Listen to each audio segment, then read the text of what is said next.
4 o'clock. We're going to begin our meeting. Call to order. We'll start with our Pledge of Allegiance. If you could please stand. Flags behind you over there. Ready, begin. I pledge allegiance to the flag of the United States of America and to the republic for which it stands, one nation, under God, indivisible, with liberty and justice for all. Oops. Thank you. Good? Good, okay. That way over there. The second thing on our agenda is approval of a flexible agenda. I'll make a motion to approve a flexible agenda. Okay, Second it. okay. Motion made, second. Is there any public comment on this? Seeing none, we'll go ahead and take a vote. All those in favor say aye. Aye. Aye. Anyone opposed? Maybe because I'm yelling into the mic, Tony, it might be me.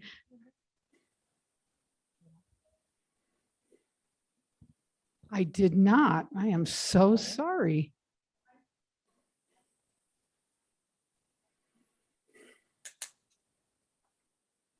It will be on the next one. It'll be on, and that's probably why I didn't look up. I knew you were going to pull something, but sorry. All right. So all those in favor said aye. So the motion passes 7-0. No, everybody's on, aren't they? Everybody's here. Yeah. Okay. Okay. Next item is for consent items, and this is where you'll let us know. So would anyone like to make a motion to approve the consent? I'll make a So- motion to approve the consent items. Actually, so before we do that, President Gilkerson, we have had a public request to pull Okay. item 2E Okay. from the consent agenda. So I would like to honor that, and we can take the rest Okay. of the consent if there is an approval, and then we'll talk about 2E after. Thank you, Superintendent Lewis. For the record, that request was made by Douglas County resident Virginia Sterrett. All right, thank you very much. Okay, so would someone like to make a motion to approve our consent item with the exception of pulling item 2E? I'll make a motion to approve the consent items except item 2E. Okay, motion made. Go ahead. I'll second it. Okay, second.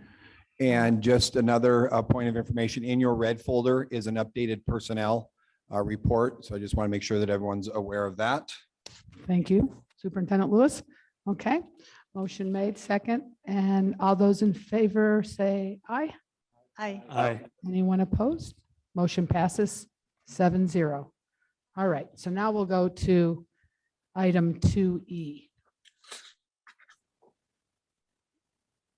Virginia, did you want to come up and tell us why you pulled this item for us, please?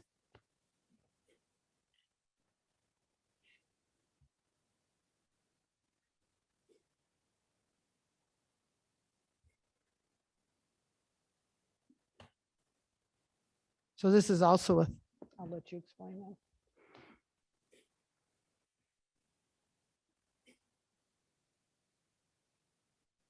Just a quick reminder for the sake of time, and I'm sure you understand this, but at 2.5 minutes, I'll put up a yellow. Three would be to close, or that would close the comments. And if you can start with stating your name for the record, please. Virginia Sterrett. Thank you. Okay, this is agenda item is disturbing. At least I think so. And I also think it should be disturbing to each of you on the school board.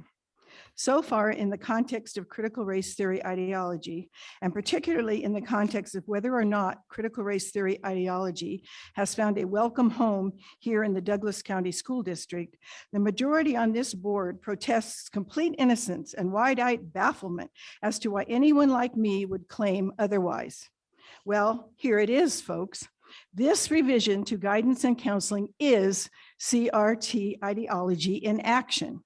So either you know that and are trying to pull a fast one, or you actually don't understand what CRT ideology encompasses and are too lacking in understanding to realize that this is actually critical race theory ideology, and it is dangerous and harmful to this community and to its students. Let me explain. First, the term restorative justice in itself is part of the critical race theory ideology.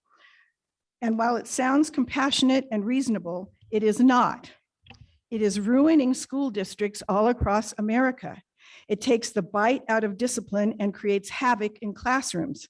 But as regards to critical race theory, restorative justice came into being to address systemic racism, which is a politically charged tenet of critical race theory, and which, according to most of us in the conservative political realm, does not exist, nor has it ever. That is a political stance, purely political. So restorative justice is political, not psychological in nature. Second, the so-called guidance curriculum in Superintendent Lewis's April 4th board memo reads in part like a CRT to-do manual. NRS 391293 is critical race theory that has been put in law by our progressive-dominated legislature. It reeks of imposing the concept of equity as defined in political terms to education. I see now, as today's agenda item is said to be merely revising documentation to max practice, that the CRT embedded in social emotional learning also gets its tentacles on our students in this backdoor through counseling and guidance as designed by the progressives in the Nevada legislature. To sum up, this agenda item is critical race theory. When you pass it, you are approving critical race theory's invasion in this school district. This community should have a board that would fight against this political takeover of our schools by progressive politics, but we don't. And that's to the current board's shame. Thank you. Thank you.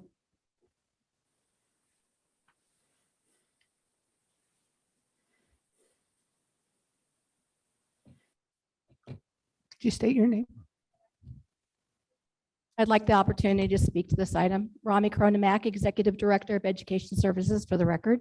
Okay. I brought this item forward at the March board meeting because as I am working towards my retirement, I am working really hard to go through all the board policies and get everything updated. So it is true that the language that is before you on this board policy is simply a reiteration of what is practice and the law. And as you as board members have a duty to uphold the law, just as I as a public employee have a duty to uphold the law. By approving this board policy, you're simply aligning that language with the practices and the policies already approved by the Board of Trustees. This updated board policy first addresses restorative practices. I want to be very clear, not restorative justice, as Virginia Sterrett clearly delineates as that being something separate. It's not the language in the policy, restorative practices. And these restorative practices are required by law, and the Douglas County School District's restorative discipline plan, which was approved by this board in December of 2019. I would encourage you to read the NRS around 391.293, which I know you have in your memo, as Ms. Sterrett alludes to that being social emotional being critical race theory. It's not there, folks. These guidance lessons that our counselors do on a daily basis are there to support our children.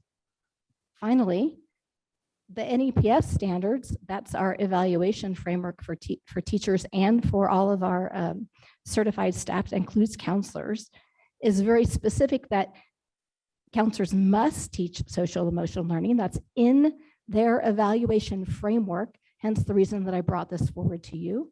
It's also said that they need to abide by the ethical standards outlined by the American School Counselor Association. Again, we're just simply aligning with what is the law. I beseech you, when you listen to the rhetoric of these folks who come before you, ask yourself if they are in our schools. Are they the ones who have to meet with the parents whose children have taken their lives because of suicide? Are they the ones who have to be there to talk to the kids about the parents who have passed away from COVID? They're not. We've invited them to come see this in action in our schools, and they don't take advantage of it. And after the last board meeting, I attended virtually, and I asked superintendent to please talk to you guys to find out what feedback I needed in order to make modifications to this board policy. And the answer was that Virginia Sterrett is the expert. I would suggest that Ms. Sterrett is a community member, extremely intelligent, Carrie, she's very talking well on this as an educated. employee. However, she is not an expert about what's happening in Douglas County schools. You have a superintendent who on a daily basis is in our schools talking to staff, to students, and to parents. He knows what is happening in our schools. He's got 6 executive cabinet members that do the same. We're the ones who can tell you what is happening in our schools. And if you want to know what's happening in our schools, come to our schools. I'll walk with you. I'll take you to every classroom. Come see it. But don't make your decisions based on these hasty generalizations that Virginia Sterrett is claiming is happening when there's no validity to it.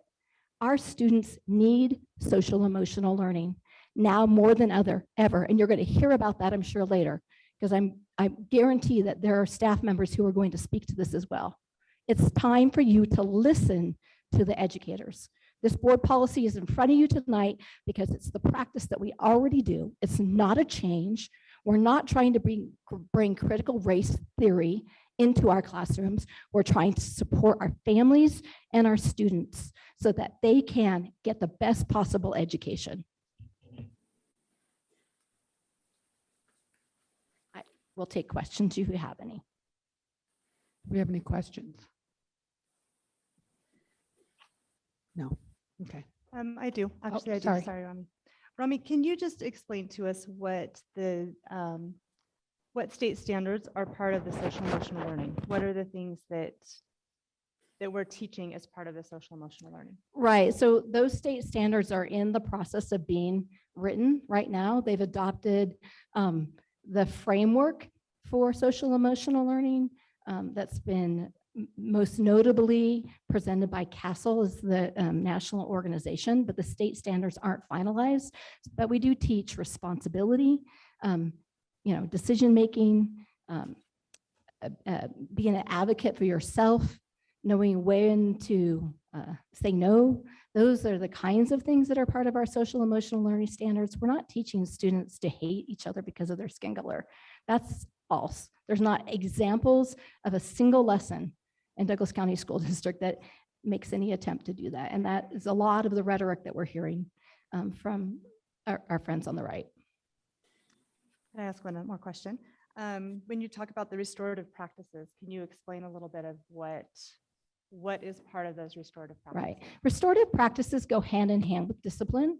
That's not to say that consequences don't still occur. We have very strong discipline policy in which we do consequence students for their actions. As you all know, we have had several expulsion hearings this year.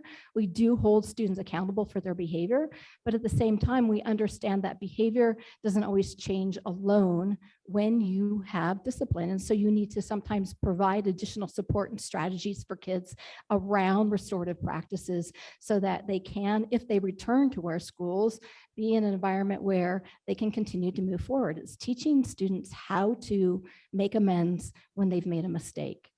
It's not about not holding them accountable.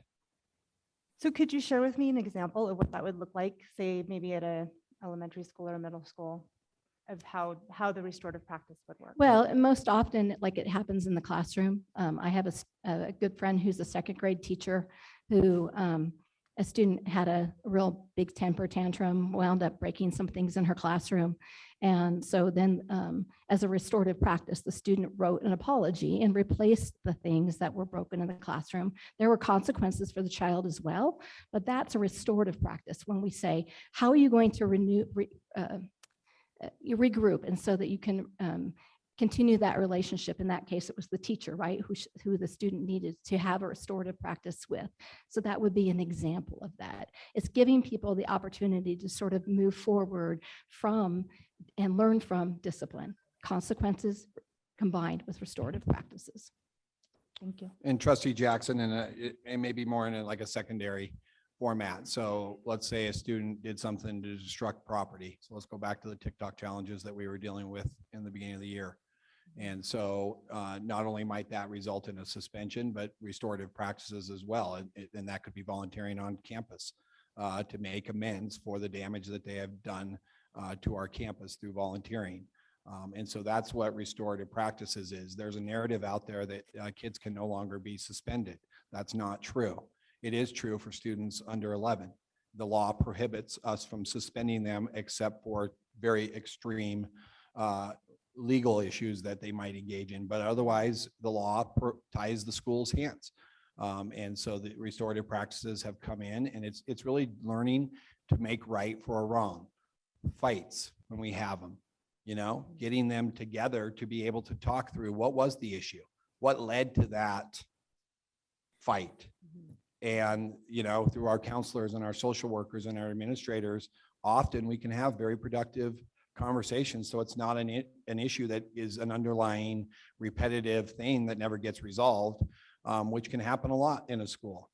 And so those are, again, there are behaviors and there are suspensions that still occur, but restorative practices must be in place as part of that process. So it adds another layer, sometimes cumbersome, to discipline.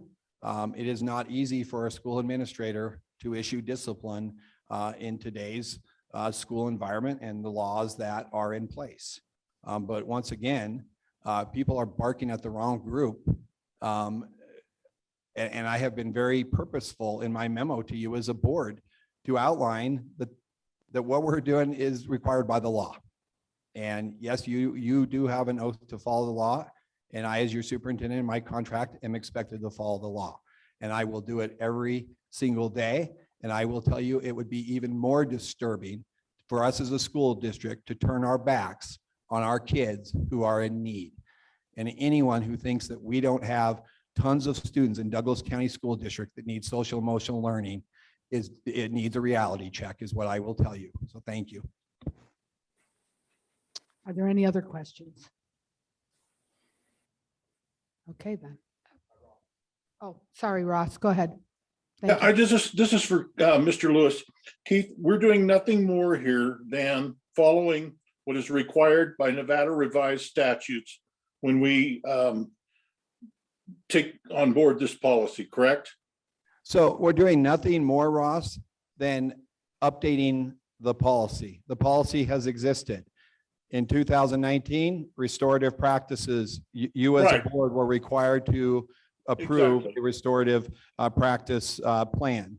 Again, Rami alluded to, the counselors are evaluated on a state developed evaluation system, which requires that they provide guidance in career education, in social emotional learning. It also requires that they meet the ethical standards of the American School Counselor Association. So it's aligning, and it's just putting into updating our policy with current practices. There is nothing non-transparent here this evening. This is not some kind of trick to implement anything. This is simply updating a policy. Thank you. Thank you. Yes, trustee Magnata? Oh.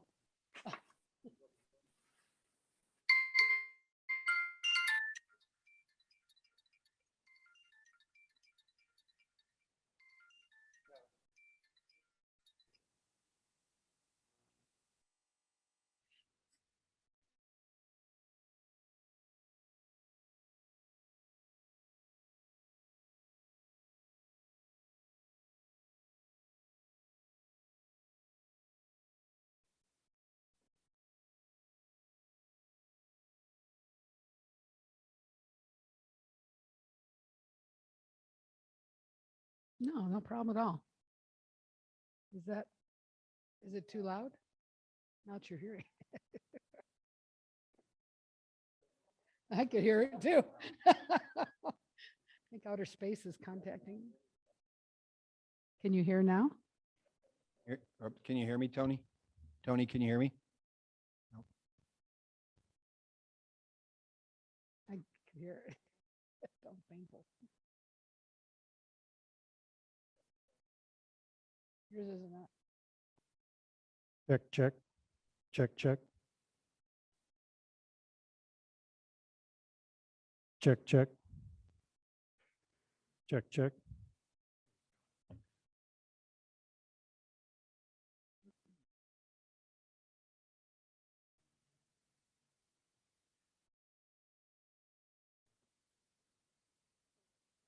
Huh? Okay. We go ahead and move forward. Is that okay, Tony? Oh, Tony, can you hear me? Can you hear that better? Okay. Your mic's on now.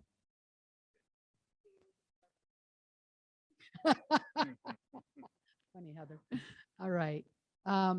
Any other questions, Ms. Cronenmack? Okay, thank you. Yep, I need someone to make a motion, please, for item 2E. I'll make a motion that we approve as a board item 2E. Okay, a motion was made. Is there a I'll second it. Thank you. Do I call public comment again for this? Okay, thank you. Is there any public comment on this?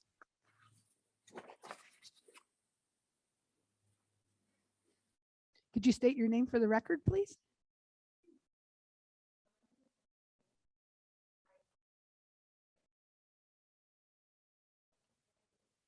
I think you need to turn your mic on, honey. I mean, screen. How's that? Better. My name is Gentry Hames. I'm a parent. I have 2 kids at the elementary school. I'm also a Douglas County School District employee. I'm a school social worker.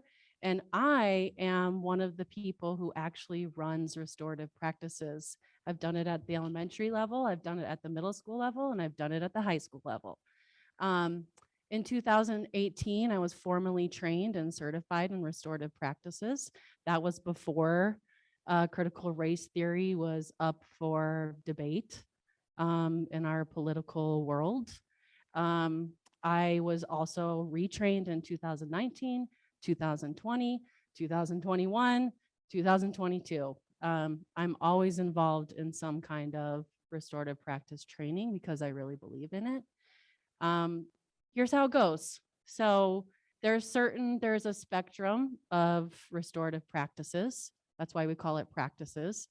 And there's lots of things we don't do. Lots of restorative practices we don't do in the school because it's not appropriate. So the things that we do in the school is it's like peer mediation.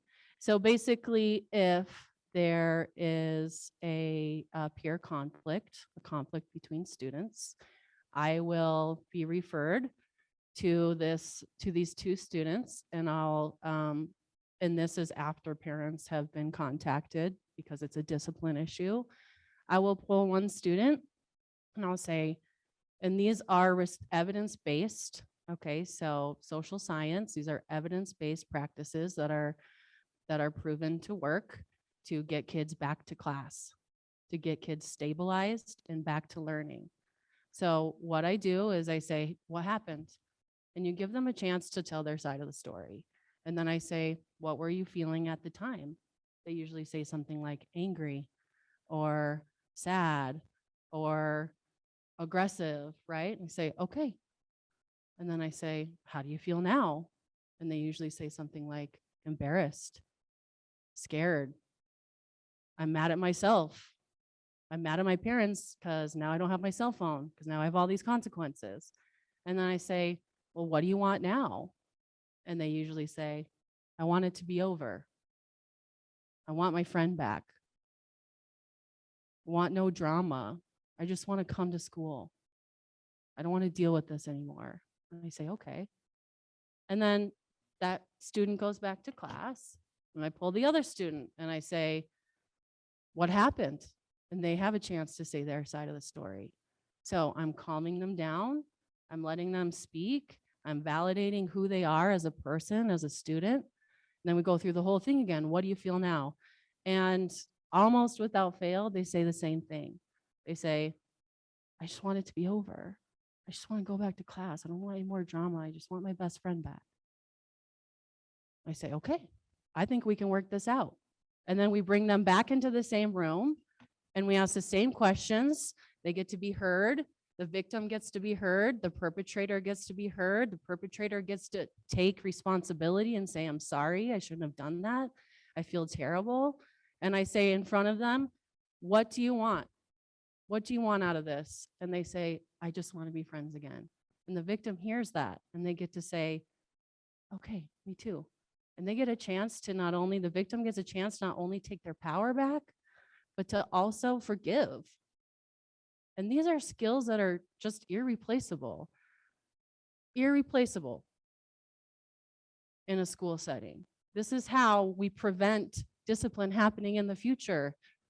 Okay, so this is super, super important. And anybody can come in and see us doing this work. There's literally, nothing comes up about any kind of ideology of critical race theory. I mean, critical race theory shares ideology about, I don't know, the inherent worth of a human being and a student. So yeah, we share that. Ideologies are shared all over the place, right? We even have similar ideologies in political parties. So I don't know why we need to talk about ideologies when we can talk about facts of what we actually do in the school and how students actually feel. Thank you. I think your time's up. We weren't timing, sorry. We weren't sure. Okay. Sorry. Does anyone have any questions? Oh, it's public comment, sorry. I got confused. Happens. Thank you. Okay. Any other public comment before we vote? Oh, Rob, thank you. Since we didn't time that public commenter, I just think we should give any other person who commented on this extra time to make sure that it's all even if they want it. We can do that. Thank you. I think that might have been a little restorative. When Rami was talking, we definitely didn't time. Oh, okay. I didn't know. Okay. Okay. So we will time you. Okay. No, no we problem. won't time you. Sorry. No, we'll give but we'll give whatever. Okay. Go ahead and state your name for the record. The counselor at Jacks Valley Elementary School.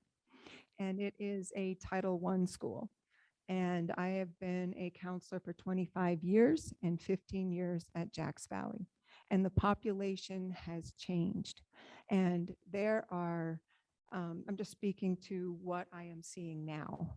And we really do need social emotional learning. I have had issues that usually you deal with in the high school and middle school that I see here at Jacks Valley. I've had kids vaping, and they're second graders and they've tried to sneak it.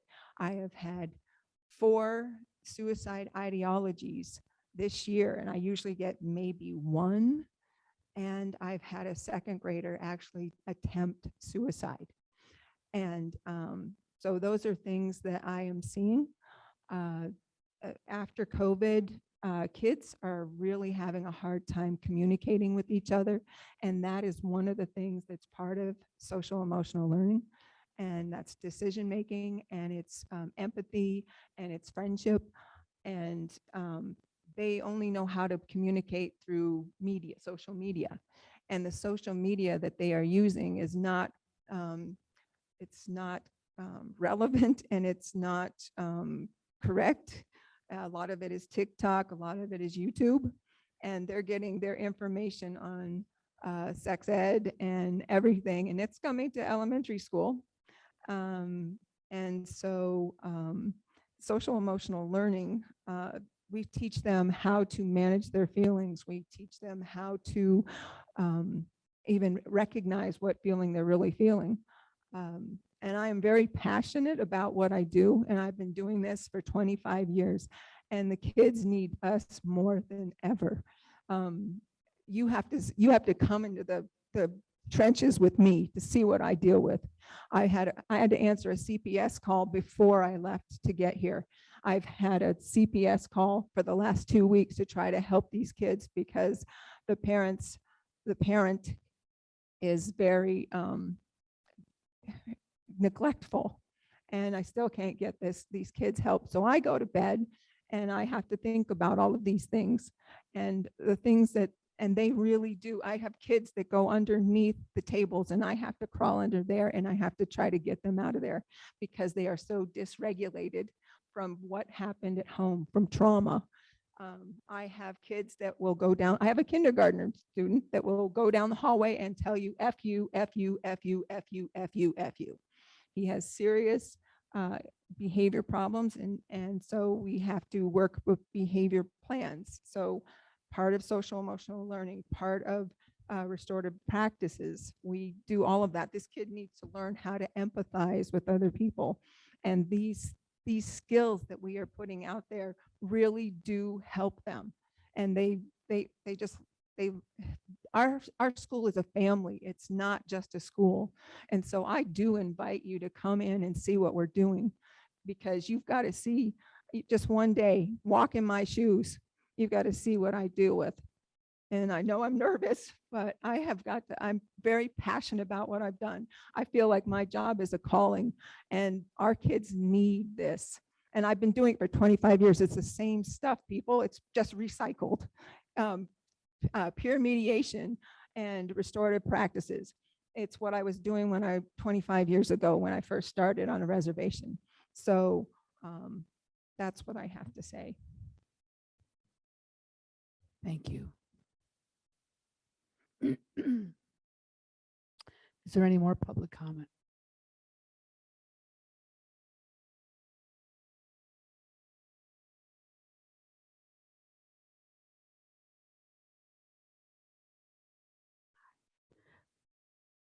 Would you please state your name for the record?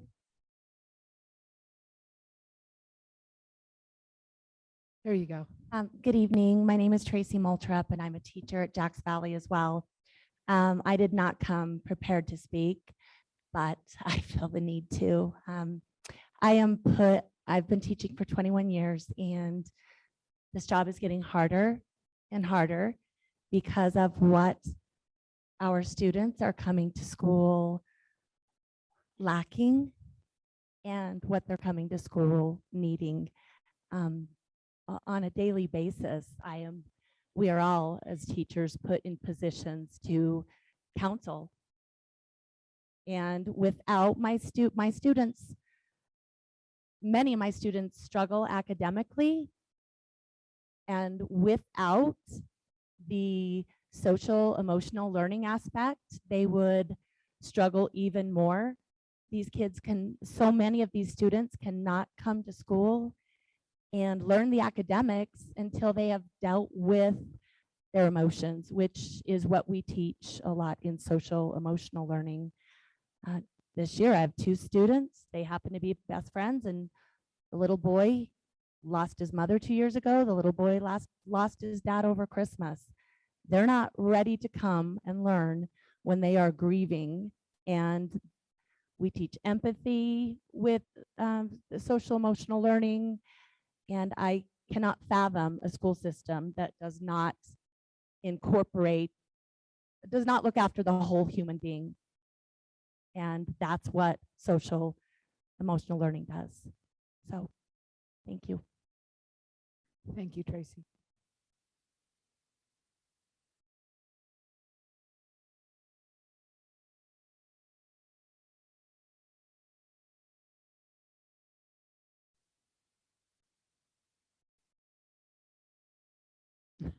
To get the extra time There you that was go. allocated to everybody else. Absolutely.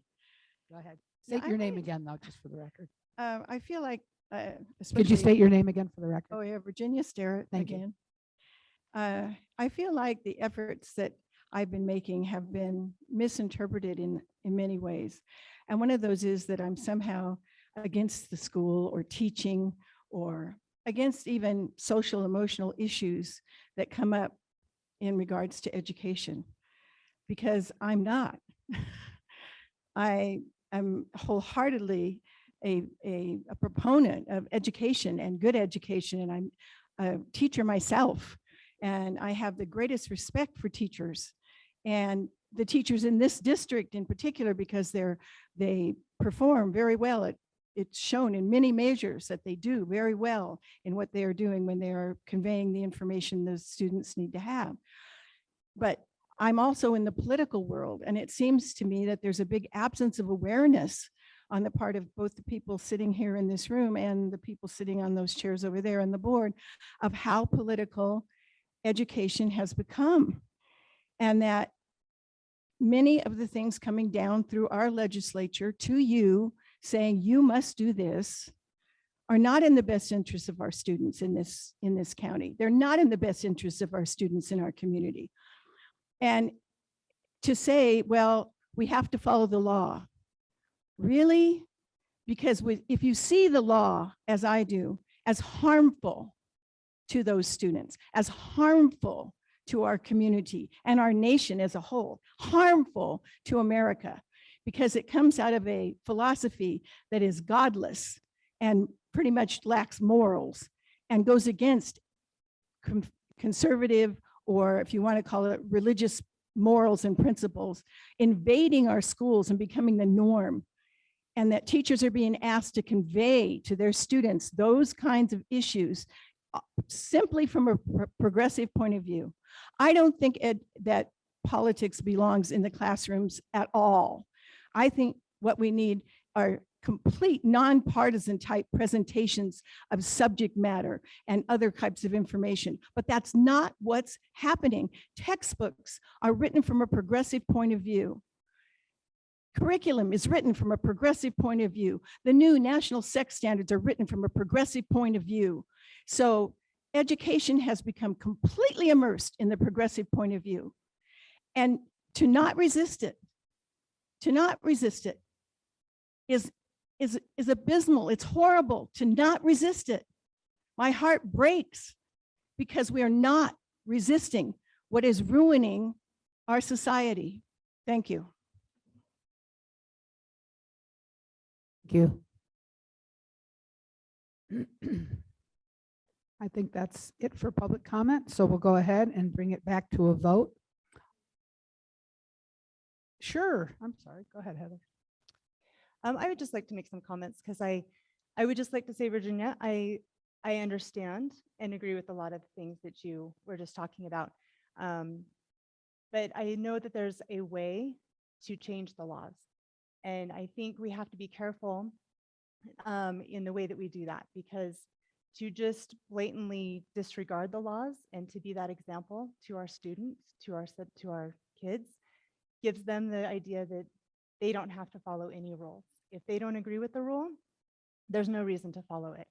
And so there's a process for us, and we can go to the legislature, we can band with the other districts around us, and we can work together to get changes, to get more local control of our districts, of what's happening in our schools, and to help change in that way. And I feel like that's the way we need to do it, because for us to just say, if it's a rule we don't agree with, we're not going to follow it, I think that's a horrible example for our children.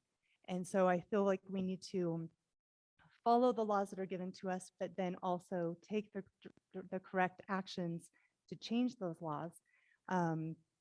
This policy to me looks like it's talking about restorative practices, which we heard a lot about, which I think is great. It is not talking about the restorative justice that has been in question. The social emotional learning that we have talked about, what we're teaching as our social emotional learning in this district. I understand it is taught and spoken of differently in different areas of our country, but what we are teaching in our schools and what we have heard talked about is important for our students.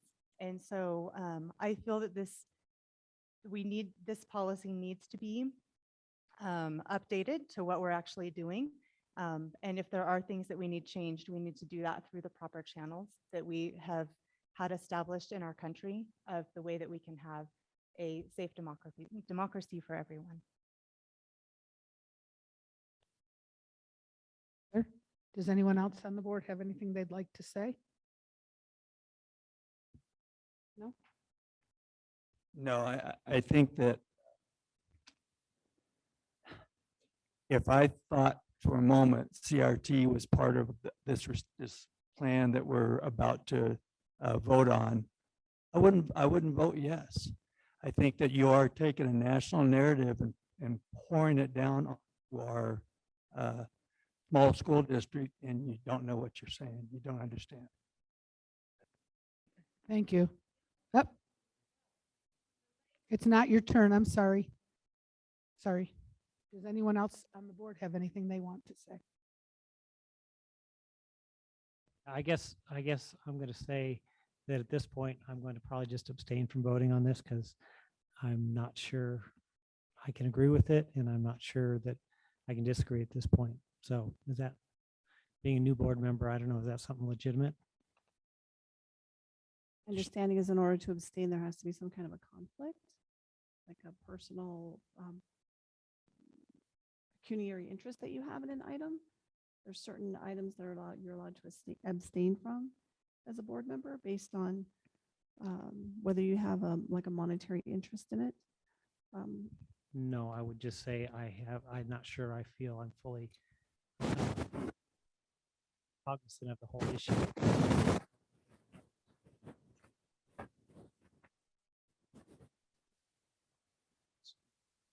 Oh, Rob, go ahead. That's my understanding as well, is what the council just said, is that you do have to vote one way or the other. But the, Can you talk a little louder, please? yeah, can you hear me? Can you hear me now? Got it. Go ahead. No? No, we can Yeah? hear you. Go ahead. Doug, I was just going to say, I agree that you have to make a vote if you're sitting in the meeting, but the procedure to do what you want to do is just to walk up and go out of the room while we vote. And then you'll just be noted as absent.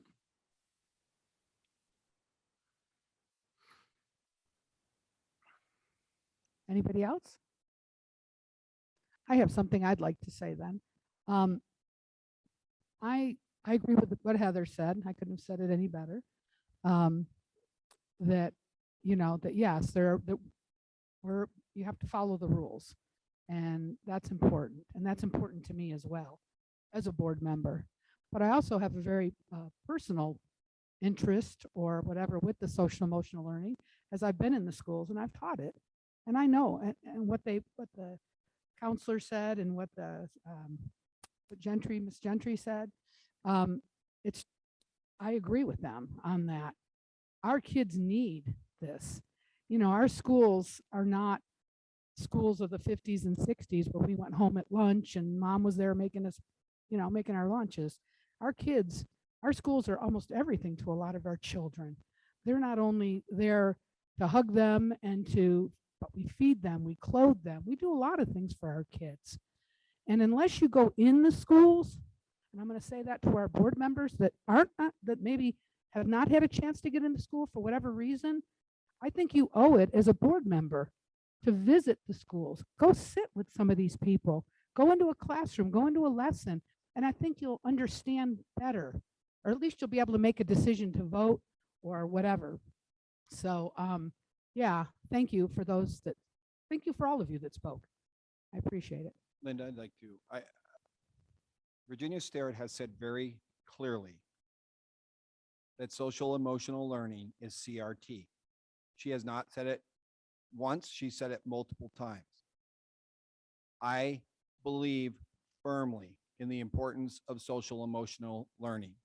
She doesn't have to receive the phone calls that I have received twice over the last 4 weeks of a Douglas County student who found their parent after committing suicide in the house. Nobody has to answer the phone calls of the abuse and the neglect. And it saddens me that any member of this board would struggle to take a vote about the importance of restorative practices and social emotional learning for the students of Douglas County School District. I believe that passionately as your superintendent of the importance. I live it and I watch the people who I am fortunate to lead, the struggles in their own lives that they have with the students and the needs of our students in this county. It isn't like I remember as a student when I went to school. It isn't like that. And so I feel it's important to take a stand as the superintendent of Douglas County School District, what I feel, and I'm going to say it again. Virginia Sterrett has said on multiple occasions that social emotional learning is CRT. Thank you.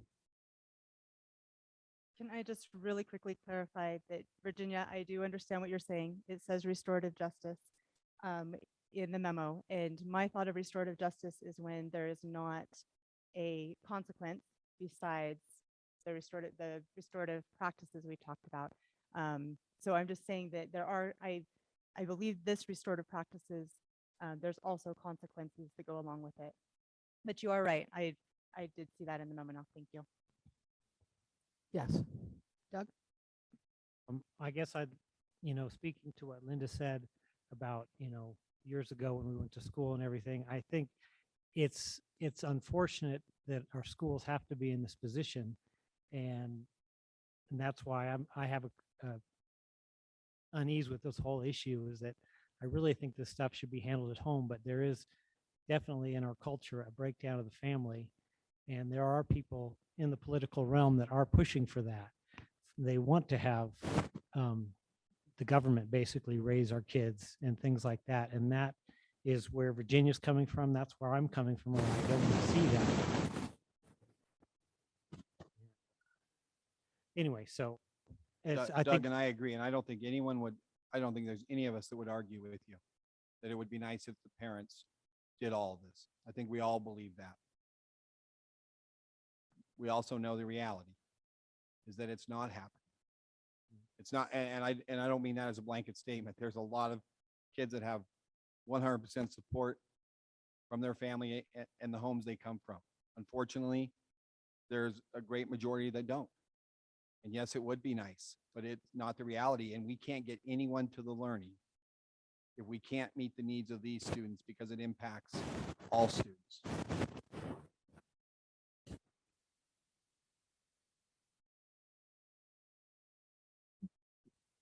Well, there's been so much adverse publicity on CRT and of course SEL. And I did attend an SEL class, third grade class, and I thought it was very, very good. And I don't think that we have to call that class SEL because it's a misnomer. I don't think that it goes by those rules. And I've talked to Keith about it, and it's a good class, but I don't think it should be called SEL because they if you go to the letter of SEL according to all the publications, it's different than we teach it here. So I wanted to make that comment. Go I ahead. would, oh, go ahead. I was just gonna say, I agree, Tony. I think that there are different definitions maybe of SEL. And so that's what I was saying of the SEL that we are teaching in our district is the social emotional learning of what Rami talked about of, we're helping them to understand their emotions. We're helping them to make good decisions. We're helping them to be able to focus, to be aware of how their actions may, or what am I trying to say, influence the people around them or harm the people around them. And so we need to think about that when we're talking about it. We're talking about the way we're doing it here in our district. And that's how it is defined in our policies. That is how it is defined in the things that we are doing. And we need to remember that when we are talking about it. And I think what gets lost in this is that this school board is a nonpartisan board with the intent that politics are kept out of our decision making. And I understand that the politics of the state of Nevada will ebb and flow with whoever's the governor and whoever has the majority of the legislature. That happens. But what I think people fail to understand is that we represent all of Douglas County. We represent all parents. We represent people of all different political views. And my job as superintendent is to follow the law and to operate in a nonpartisan fashion. That makes some people happy And boy, have I learned that over the last 24 months. It doesn't matter what decision I make, I'm going to make some people happy and I'm going to make some people really mad. And I come to work every day loving my job because I'm able to understand what my role is. And I understand that every decision that I make is going to be criticized, and it's going to be, some people are going to be happy. The masks, how we handled COVID. At the end of the day, we took a approach that we would follow the law, and people look at Douglas County from afar in envy that our kids were in school as much as they were in school. And this is no different. I understand CRT, SEL, all of that is a national narrative. It is not, and you decided as a board, it is not a local issue. It is not an issue, despite what one person says, it is not an issue in our schools. There has not been evidence. And you as a board have spoken that if you believe that CRT is being taught in our school, you will respond. Unfortunately, the umbrella has become so large, it's covering more real estate than I can even imagine, of every topic area being thrown into the CRT debate. So again, I think we need to be reminded that we are nonpartisan. And for people who throw shade at me as superintendent, that I'm whatever they think I am consistent, and I'm going to follow the law, and my operations will be that way.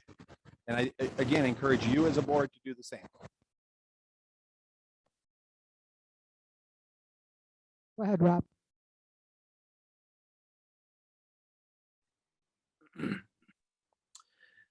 I want to just disagree slightly with, or maybe make an observation on what Tony said.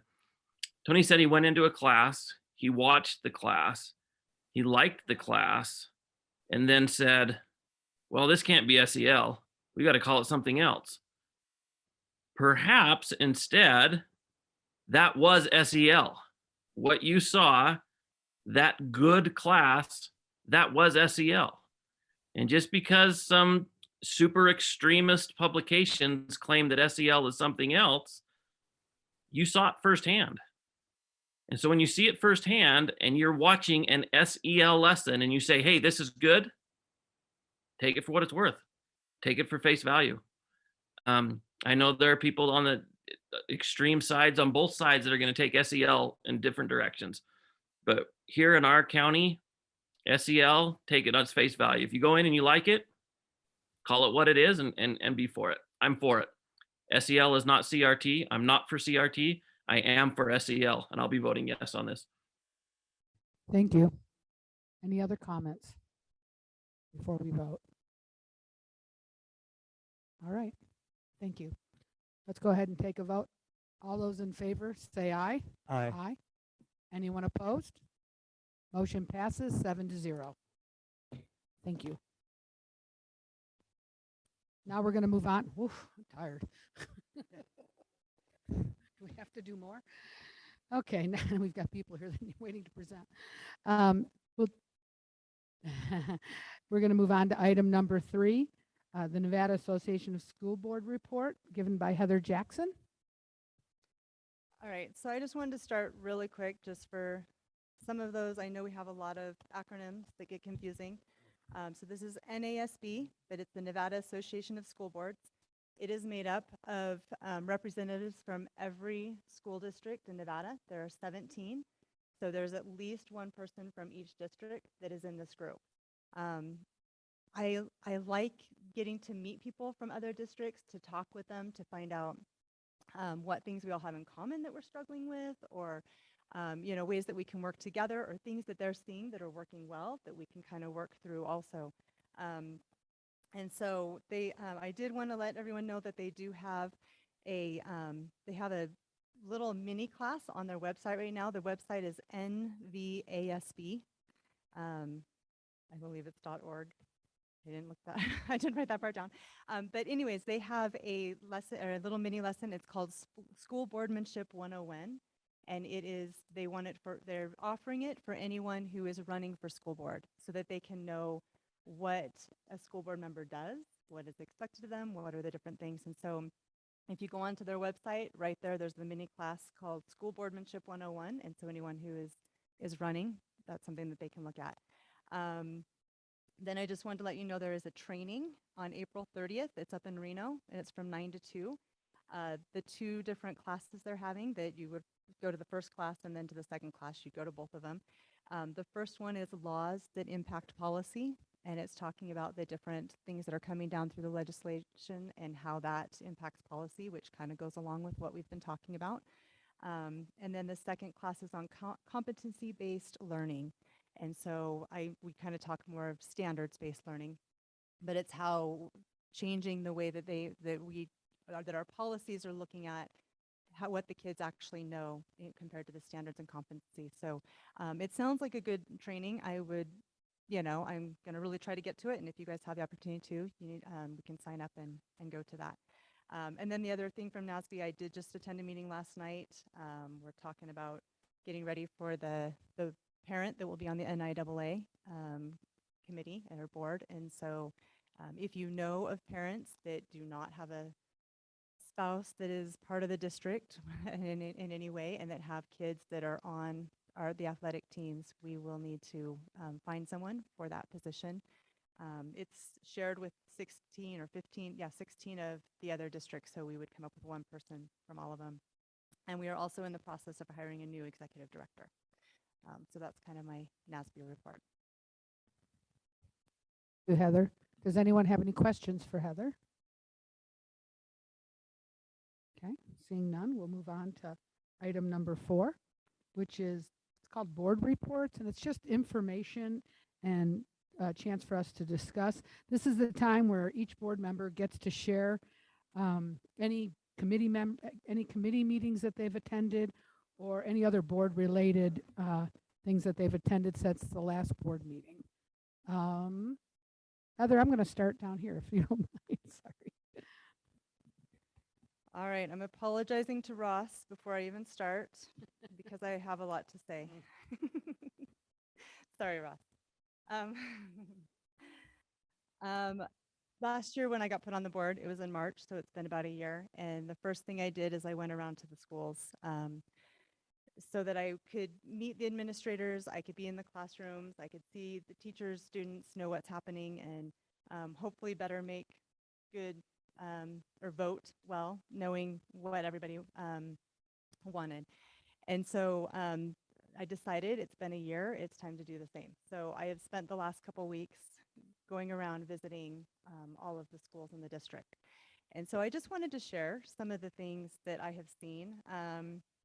I'm going to kind of blanket it because otherwise I'll take forever talking about each school, but I just want to say I went to, for elementary schools, I went to Jacks Valley, I went to Gardnerville, I went to Scarcelli, I went to Pinion Hills. I was at the Lake School, so I went to Zephyr.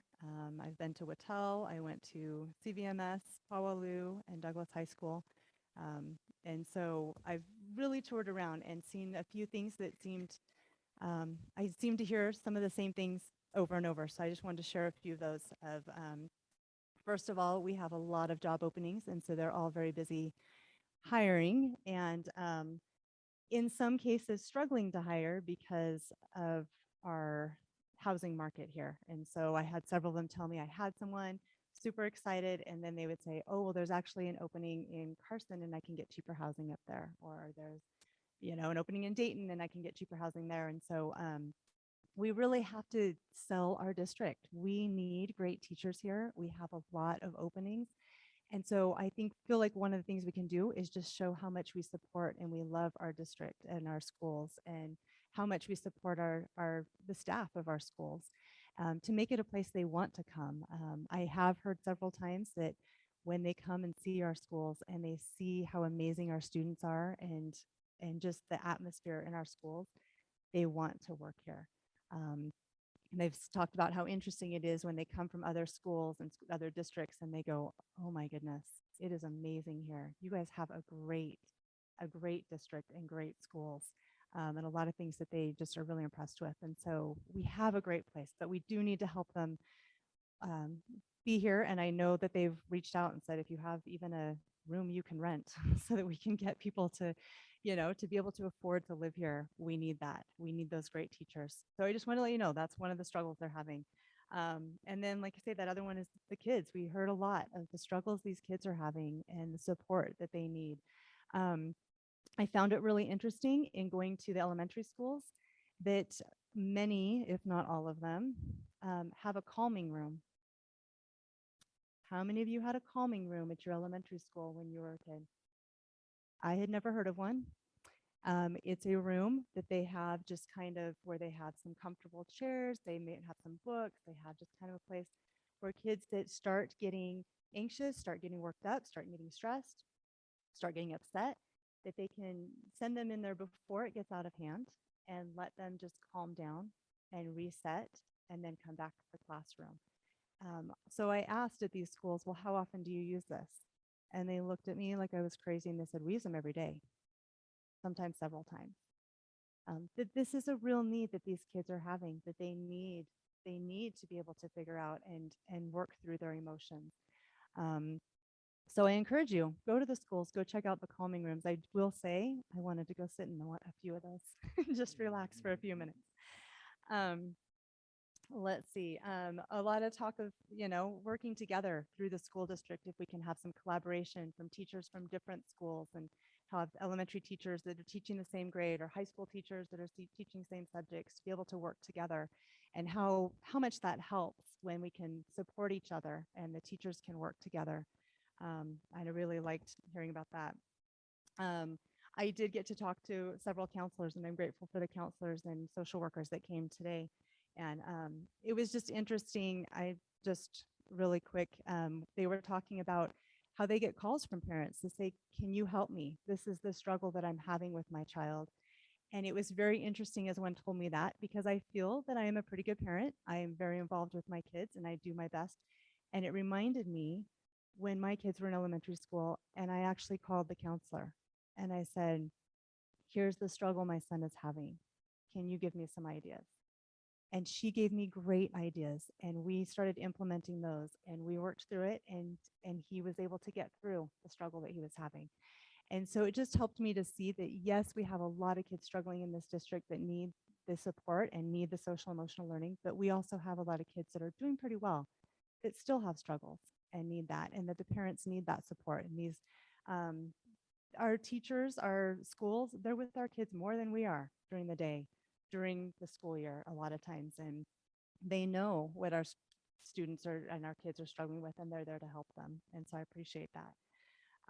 I also got to see how EPIC is working. Now, EPIC is another word that a lot of people are unsure of, but it's how we're trying to empower the students, and we're trying to give them voice in their learning, helping them find what way they learn, right? And if it's reading a book and doing some worksheets, or working in a group, or different things, and helping them find ways that they learn well, and using those resources to find or to learn the concepts that they need to. And that was really cool to see in the classrooms as I went around and got to watch the teachers teach. I got to watch so much interaction. It wasn't kids sitting in desks in a line like it used to be, but it was kids sitting in little groups together and working through different things and talking about what they're working on, and working to learn and understand. And it was really neat to see that involvement. I will tell you, my kids come home from school, and every day I ask them, how was school? And I'm guaranteed to hear the same answer every day. Boring, right? That's what they like to say. But as I watched these young kids in their classes, and I thought, I bet some of them come home and they have something exciting to say because of the way that they're learning now, and how fun and interactive that is.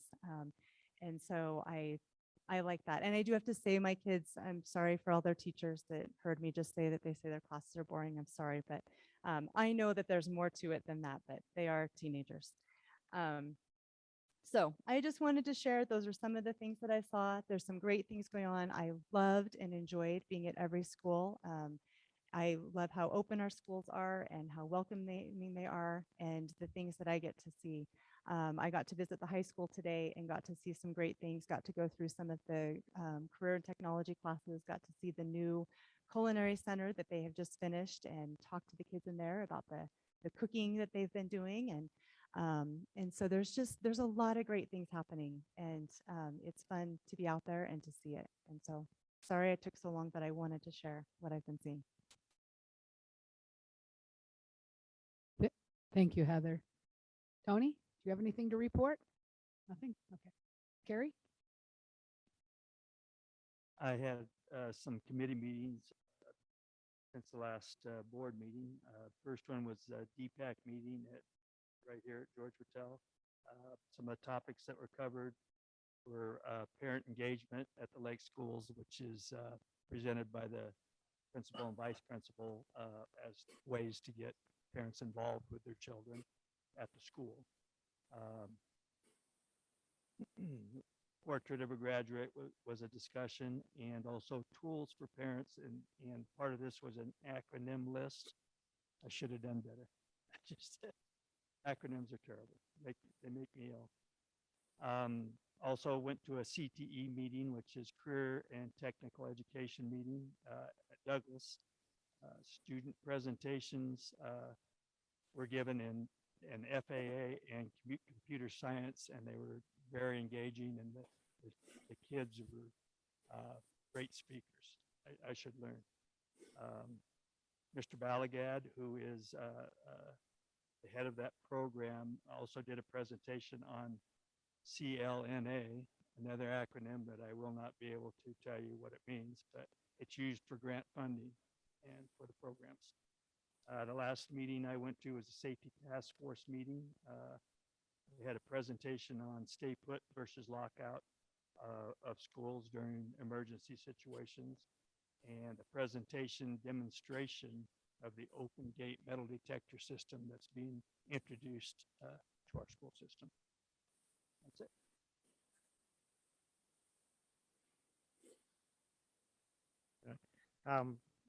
Okay, well, Heather and Rob and I attended the grading committee meeting chaired by Rami, and we are currently struggling with how to treat homework as far as credit towards grades, and we still have some work to do. Yesterday, there was at Minden Elementary School, there was a Say Something Epic that several of us attended, and I spoke there to Heather about all the schools she's been attending, and it's kind of lit a fire in me. I work construction full time, so it's a challenge, but I'm going to make an effort to try and get to the schools, because yesterday was snowing, so it was a good day for me to get away. But anyway, that's all I have. Next, I have Ross. Yeah, hi. Unfortunately, I did have several impromptu meetings with the superintendent on just happened to drop by, which I do, the office, check in. But also, unfortunately, I did have to be at quite a few expulsion hearings this last month. And I always find those really distasteful because you are not necessarily doing restorative justice. You see the restorative practices plan, but you also end up having to prescribe some very often very harsh discipline, and it's never easy to do. So that's been my month. Thank you, Ross. Rob? Can I clarify? You said unfortunate? No, I don't think so. Yeah. Sorry. Okay, Rob? Thanks, Ross. Rob?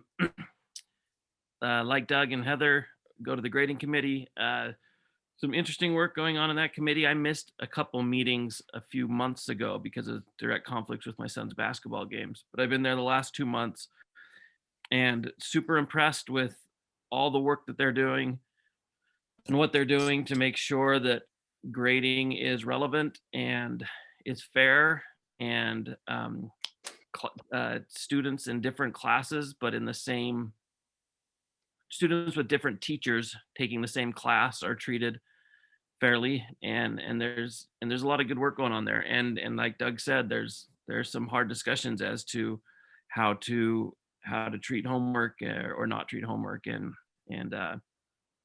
anyway, I've been impressed with that, impressed with Rami and everybody that she has got on that committee. Everybody is really good and contributes well. The not part of any of my assignments, but I did have a personal experience with one of the things we have in our district to help students, and that is our Safe Voice system. And I'm not going to share the details, but one of my kids wanted to needed to help one of their friends, and so we used Safe Voice, and I was so amazed with how quickly school and law enforcement resources were activated to make sure that student was okay. And in the end, everything worked out great. And after that, I know that the student got help afterward and support. And I couldn't have been more impressed with that system, and so glad that we have it. And that's my report. Thank you, Rob. I've attended a few committee meetings that I'm on. I'm on the chamber, so I attend the chamber coffee, which is the third Wednesday, or the second Wednesday, I'm sorry, of every month. And I also attend to the chamber board of directors. The board of directors, one of the things that they talked about was very similar to what was mentioned here, is about the housing and the lack of. That's a big issue with them as well. Also, Sue Estes came with me to the last meeting, at the agenda meeting, and she did a presentation, excuse me, on our pupil-centered funding plan that one of the commissioners that sits on the board wanted some more information about, and she's our expert, so I brought her along. I also attended at Minden Elementary a health education meeting and learned some things about that. There was a lot, it was heavily attended, but I think they cleared up some issues, some misinformation that was out there on Facebook about what this meeting is about. And Rami and Shannon did a great job with that as well. I did some instructional walks when we talk about EPIC.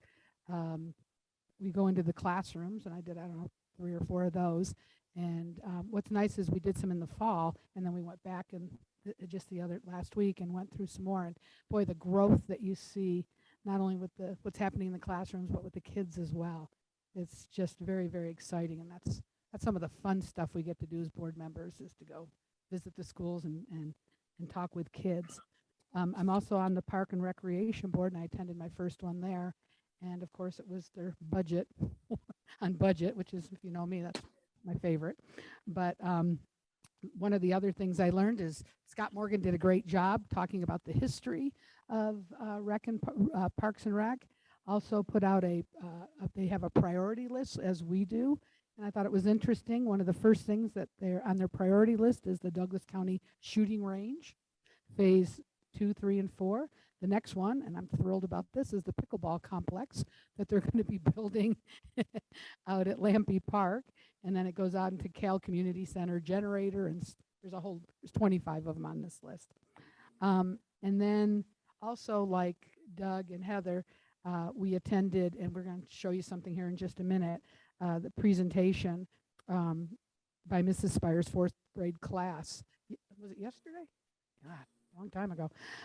Yesterday, and we'll talk a little bit more about that. It's called Say Something. And that's it for me. All right, next we'll move on to correspondence. Does anyone have any correspondence? I think just the invitations we all got, probably, huh? That was cute too. We all got an invitation from somebody different in Mrs. Spire's class, specifically to us. So that was kind of cool. That was neat. All right, next is the good news. And each month we try to share some good news in our school district. It's really hard just to pick 1 or 2 or 3, because there's always so many good things going on that I think, I don't know, we talked about maybe changing it, instead of me doing good news, that we would all have a chance to do good news. And so I think Heather's going to do some good news today too, right? Okay, I'll let you go ahead first then. Okay, just really quickly, I just had to give a shout out for, we had our Powaloo and CVMS just finished up their wrestling season. So the 8th graders in this wrestling season, they were 6th graders when it got shut down after their first or second meet. So they didn't really, they had maybe one, their 6th grade year, there was no 7th grade season. So now we basically had this year, our 6th, 7th, and 8th graders were all pretty much brand new wrestlers, hadn't had a lot of experience with it. We had two men from the community that stepped up to coach these 2 teams. They got to have separate coaches and separate teams this year, which was the first we've had in a while of that. And it was Ben and Dart Johnson. And I just have to say they did an amazing job. They had a great turnout of kids, and they got those kids excited about wrestling. They were excited to be coaching them and just made it a really fun thing. And so at the end of the season, they decided to have a hometown wrestling throwdown. And when my son first came home and told me about it, I said, okay, like it was supposed to be in a couple weeks. And I'm like, we'll see what happens. No, they went above and beyond. They had food trucks there. They had a huge crowd. And then there were kids wrestling, a CVMS kid wrestling a Pawalu kid. Because the school that my son won at, I'll let you know, Pawalu won. But it was close. No, and it was a very good, but just an amazing job. And those coaches just did a great job with those kids. And I just think need a shout out of what a great job they did. The other thing that I do have to say is that Douglas baseball, varsity baseball, beat Reno. That has not happened since when, Mark Walling, do you know? A long time. 2005? You guys, okay. Okay, so it might have been since 2005, but Reno has a great baseball team this year, and Douglas took a game off them, and I think that's pretty awesome. Our track team's doing well, our softball team's doing well, so shout out to all of our athletes. Golf is also going on right now, so shout out to all of our athletes, but I did want to mention those. Thank you, Heather. I have something I want to mention, and this was actually in the paper, but it's regarding the art program, and we had some winners. Brady Pascal, Laura Funk, and Gregory Quintano won scholarships through the Capital City Arts Initiative, and Carissa Bilderback won a national Gold Key, Silver Key, and American Visions Award, and her work is going to be displayed and she's going to be honored at Carnegie Hall. So there you have it. That's pretty exciting. The next thing we're going to show you something is a video. We're trying to do this theme now where we try to show you a little snippet of good news every. So if any of you in the audience here that have any good news at your school, make a video and send it to us. No longer than 2 or 3 minutes though. Okay, so next, we're going to show you a video, and it's a reflection of when we went to Minden yesterday, and we saw it was called our Say Something Epic event. And it says, we've been working on a project following our guiding question: how do our words have impact or impact on others? So they're going to, there was quite a few kids that her whole class gave talks on things that they found important and they needed to say. This one we're going to show you is Macklin Miller. He's in Mrs. Spire's 4th grade class at Minden Elementary. And his epic message is no fighting, just respect.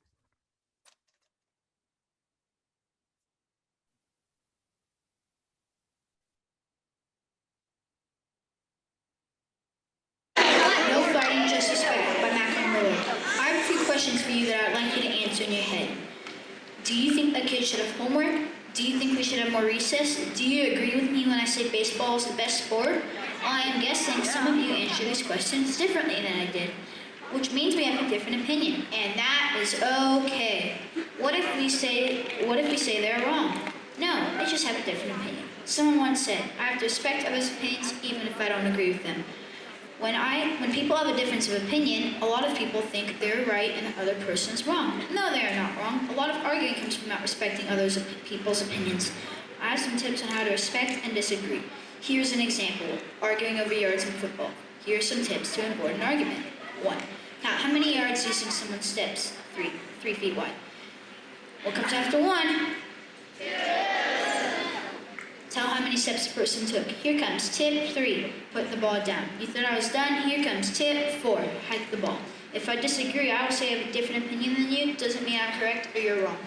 Have you heard the saying, agree to disagree? Webster Dictionary says it means to agree and to not argue anymore about a difference of opinion. Roy T. Bennett once said, respect others' opinions. It might mean nothing to you, but it might mean everything to them. Here's the impact of respecting other people's opinions. If we respect others' opinions and agree to disagree, there would be less fighting and people could work together better. I feel like it's important to respect others' opinions because everyone has their own way of looking at things. Just because it's different doesn't mean it's wrong. Normalize having a difference of opinion than someone else, but still be able to have a respectful discussion. I have a challenge for you to respect 5 people's opinions and to not argue for a week using agree to disagree.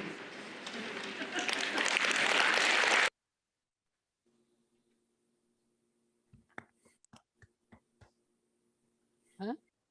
Is that who sent you? Yeah, okay, thank you. All right, we're gonna move. So Linda, Oh, just real quick, okay. there are actually 21 similar Yes.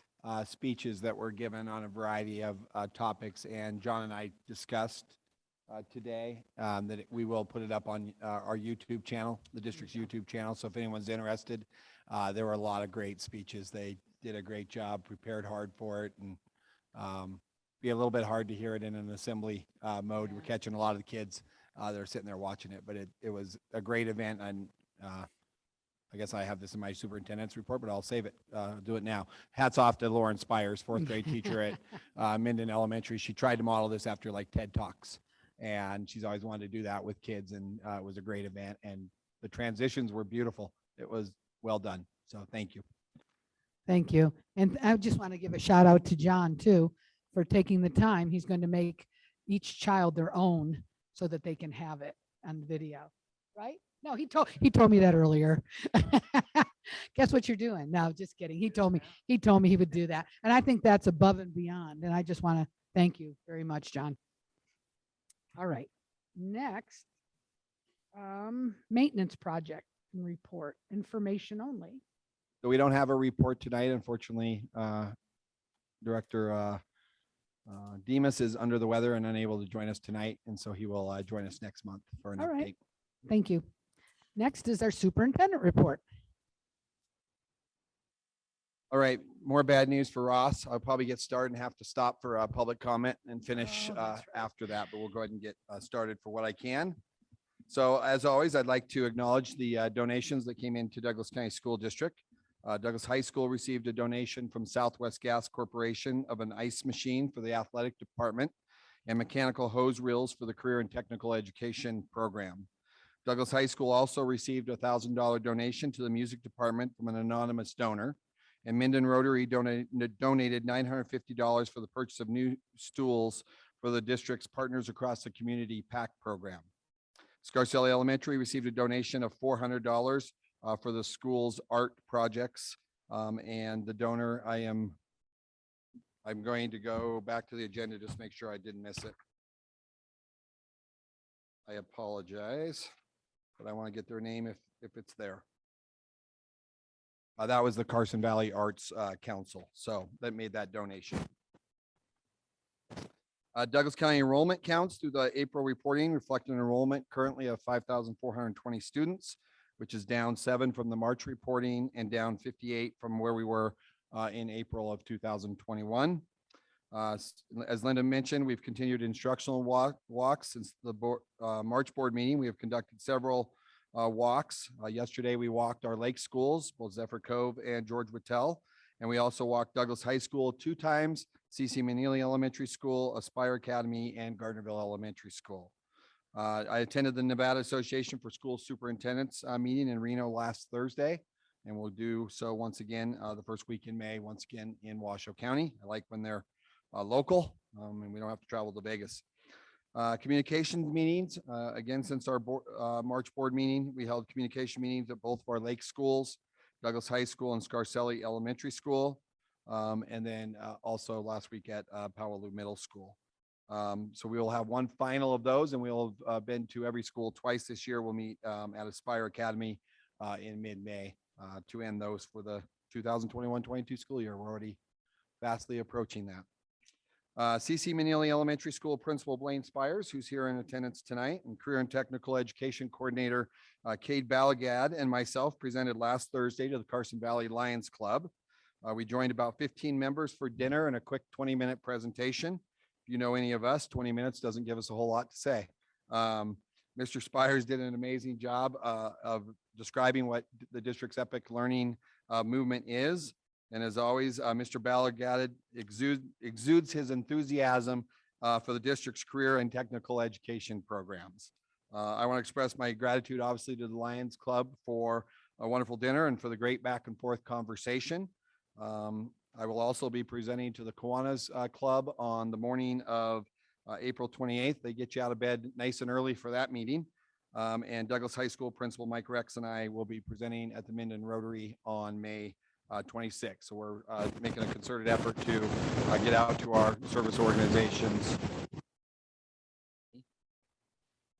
My wife and I attended, and I know some of you did as well, the 25th Annual Putnam County Spelling Bee on March 19th, which was a joint production between the Carson Valley Community Theater and the Douglas High School Theater Department. The musical was produced by Douglas High School drama teacher Amy Sando, and the music was produced by our music teacher at Douglas High School, Mark Porter. It was a great performance. It was a comedy. They draw people from the crowd. And eventually they have to get those people out of the spelling bee. And it was quite humorous that one of the ladies they took from the crowd seemed to be able to spell a lot of words correctly. So she had to go several times in a row before they could finally get her a word and get her off the stage so it could go. But again, hats off. I love to see those joint ventures here in our community. You guys have already mentioned, I won't say anything more on the Say Something Epic other than my cabinet and I all had the opportunity to go in and help them. So we heard the speeches and gave them feedback on how they talked, if they talked too fast. So maybe just some transition advice in their speeches. And it was really fun to just be in the classroom with the students on that. Today and tomorrow, the gentleman who usually sits on my right, our Executive Director of Human Resources, is absent tonight. He is currently in Minneapolis, Minnesota, attending a job fair. In the spring, Mr. Gardner and staff have also attended job fairs at the University of Northern Colorado, University of Nevada, Western Oregon University, and then there's a large job fair in Portland at the Oregon Professional Educators Fair.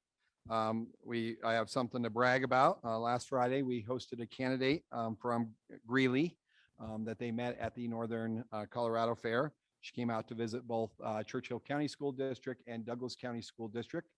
She went to Churchill County first.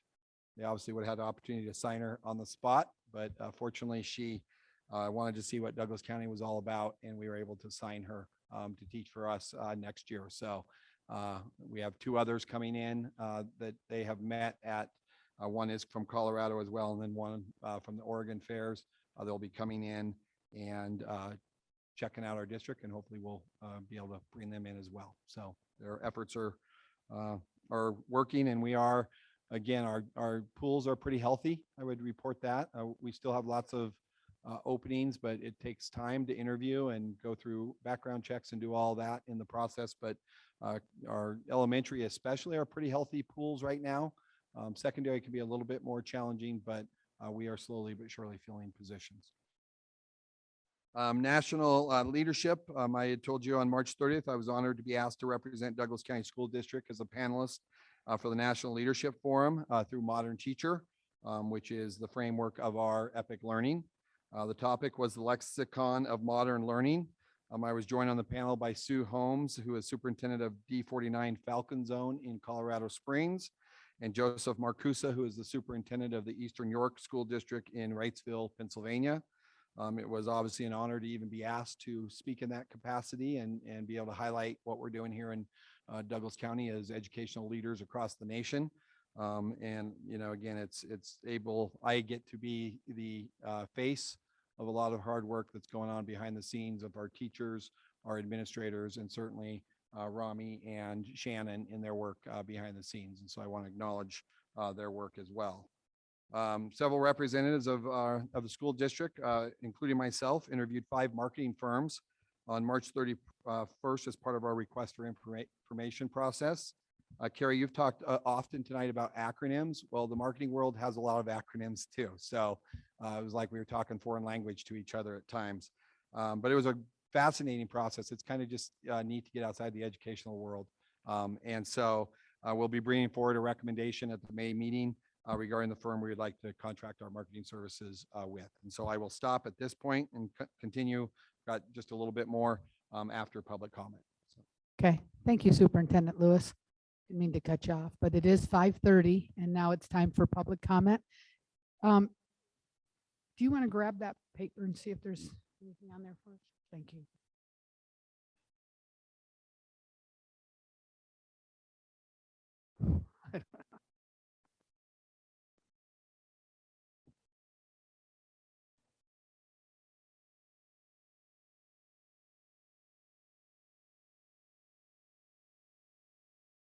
Mickey, are you here to talk for public comment? Okay.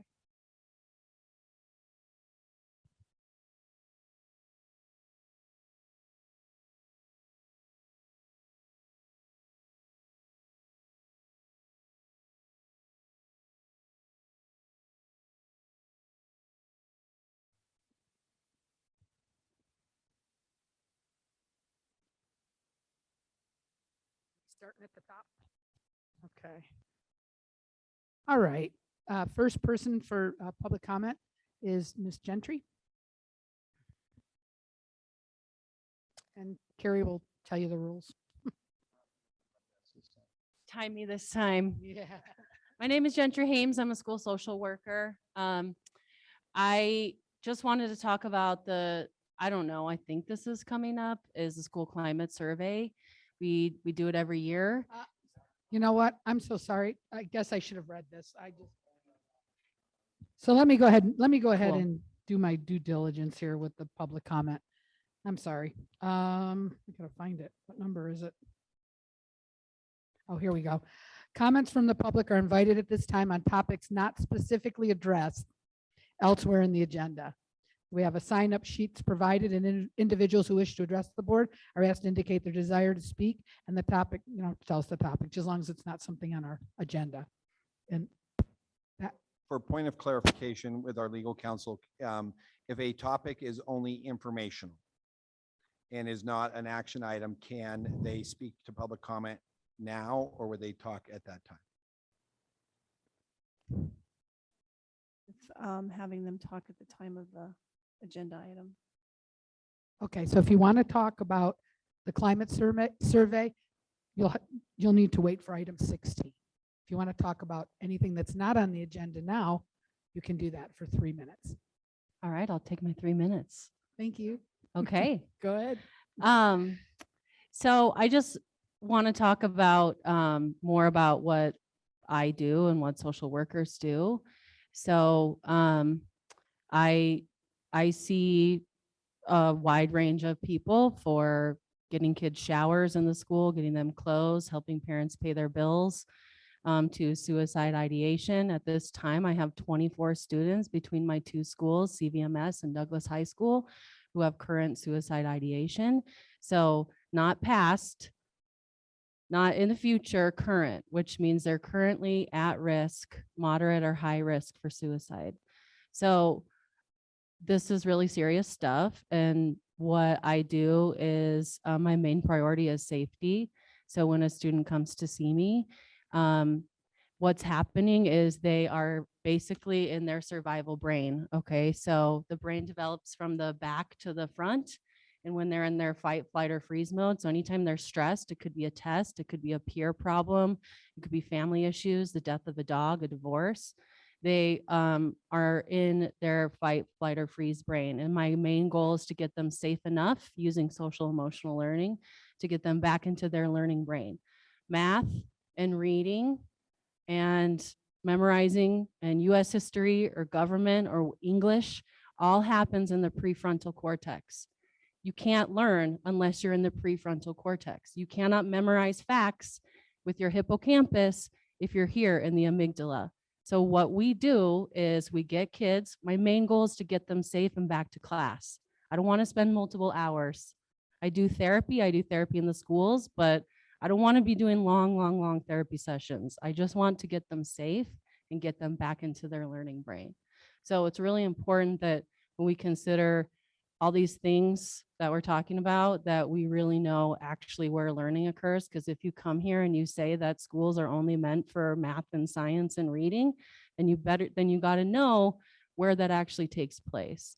And you have to know that when students are coming to schools, they're not in their learning brains. Some of them are, some of them are not. I have a daughter, she's gifted and talented. Her teacher's here. Hi, Mr. R. What's up? We didn't plan that, but because she's GT, she really struggles with social skills and she reads at recess. Does she read at recess? Guys, I had to tell her not to bring her favorite book to school because I really need her to get some social skills. And I've had to call the counselor and say, hey, can you help my daughter? And I'm a therapist, but there's nothing I can do at school. There's nothing I can do, right? So I need people in the schools to be helping her and to get her out of her scared little brain where she thinks she can't make friends, to get her into her social skills brain and to make friends. So anyways, I'm done. Thank you. Thank you, Gentry. Next, we have Alessandra Bernucci. If you could go ahead and say your name for the record. 'Cause I'm not Yes, sure I my said it name is right. Alessandra Granucci, but everyone calls me Miss Sandy. I'm a school social worker here in Douglas County School District.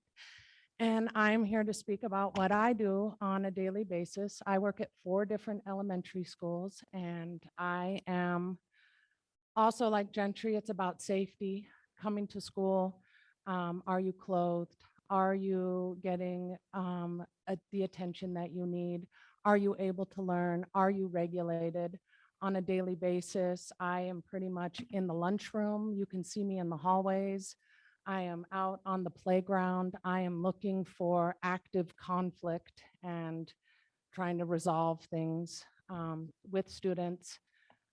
Exactly as Gentry had said before, it's on the playground. What happened? He kicked me. Oh, how did that make you feel?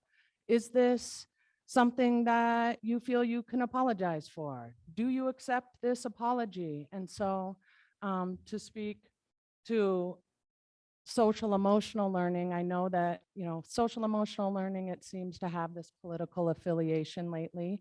And lately I've been saying, kind of like you said, Tony, like this is life skills. This is what this is. Social emotional learning is life skills. It's learning how to regulate your emotions. It's learning how to apologize. It's learning how to accept an apology. It's learning how to make friends. A lot of students, because of being online, they're so used to YouTube and things like this, they're used to a screen. They're not used to another person actually talking back to them. And so they have to learn social skills so that they can just be able to make friends. I have students that I meet with once a week. Hey, how's it going? Making friends. I mean, this is something we would think that someone in elementary school just knows how to do. They don't. They don't know how to make friends. And so we're working with, we go in and a lot of our social emotional learning, I get to at Scarcelli go in and work with the counselors and help them do those so that I can get to know the students better, because if the students know who I am, then they're comfortable coming to me when they have an issue, and then I can help them. And that's basically what I see a social worker doing in the schools, is making sure that these students are supported if they're not receiving that at home. And a lot of them are receiving support at home, but there are some that aren't. And in those cases, I know also if I'm sitting talking with a student, I'm also calling the parent. I'm letting them know, hey, I talked to your student today. They're very sad about this, or they're very angry about this. And I bring the parent into it so that we're working together. Social workers also join the schools with families and with the community. And so it's just working together. And so I just wanted to share with you what I do during the day. Thank you. Thank you very much. Next, we have Mr. Mark Walling.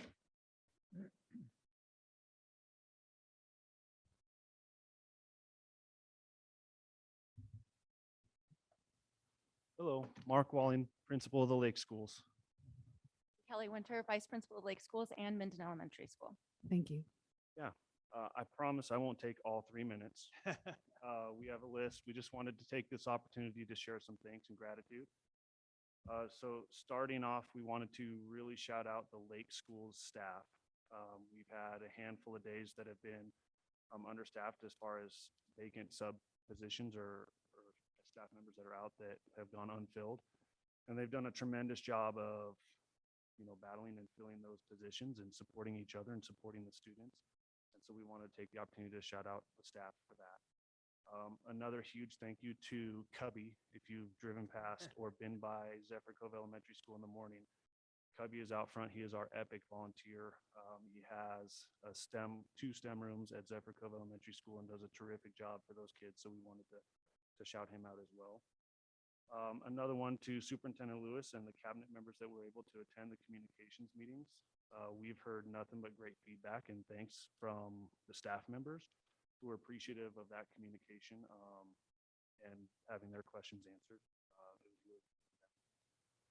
We want to thank board member Heather Jackson for visiting our schools. We had a great conversation and, we were able to tour both sites. And I think that we really want to highlight and share our appreciation for your support. Great questions. I'm very interested in representing our students. And so we were appreciative of that. A thank you to Katie M., Micah Rice, and Reggie Bertoloni. We have had a counseling position vacant since October, just tough to fill middle of the year. And so they have really done a great job of not only supporting their sites, but coming up and supporting our sites as well. And we're just can't thank them enough for the hard work that they're able to do. They come up a couple days a week and pick up a lot. So appreciate that.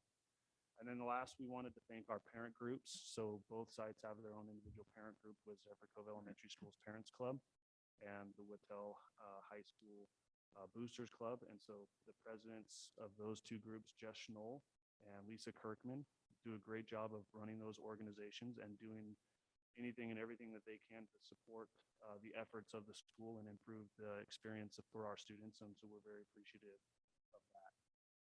And not to mention, since we've gone without masks, we've seen an increase in parent volunteers on site. And so we're appreciative of everything that they've been able to do, whether it's supporting the classroom, the hallways, or events outside of the school day. So I almost got to 3 minutes, but I'm done. So thank you all. Thank you. Thank you. Thank you. Next, we have Miss Virginia.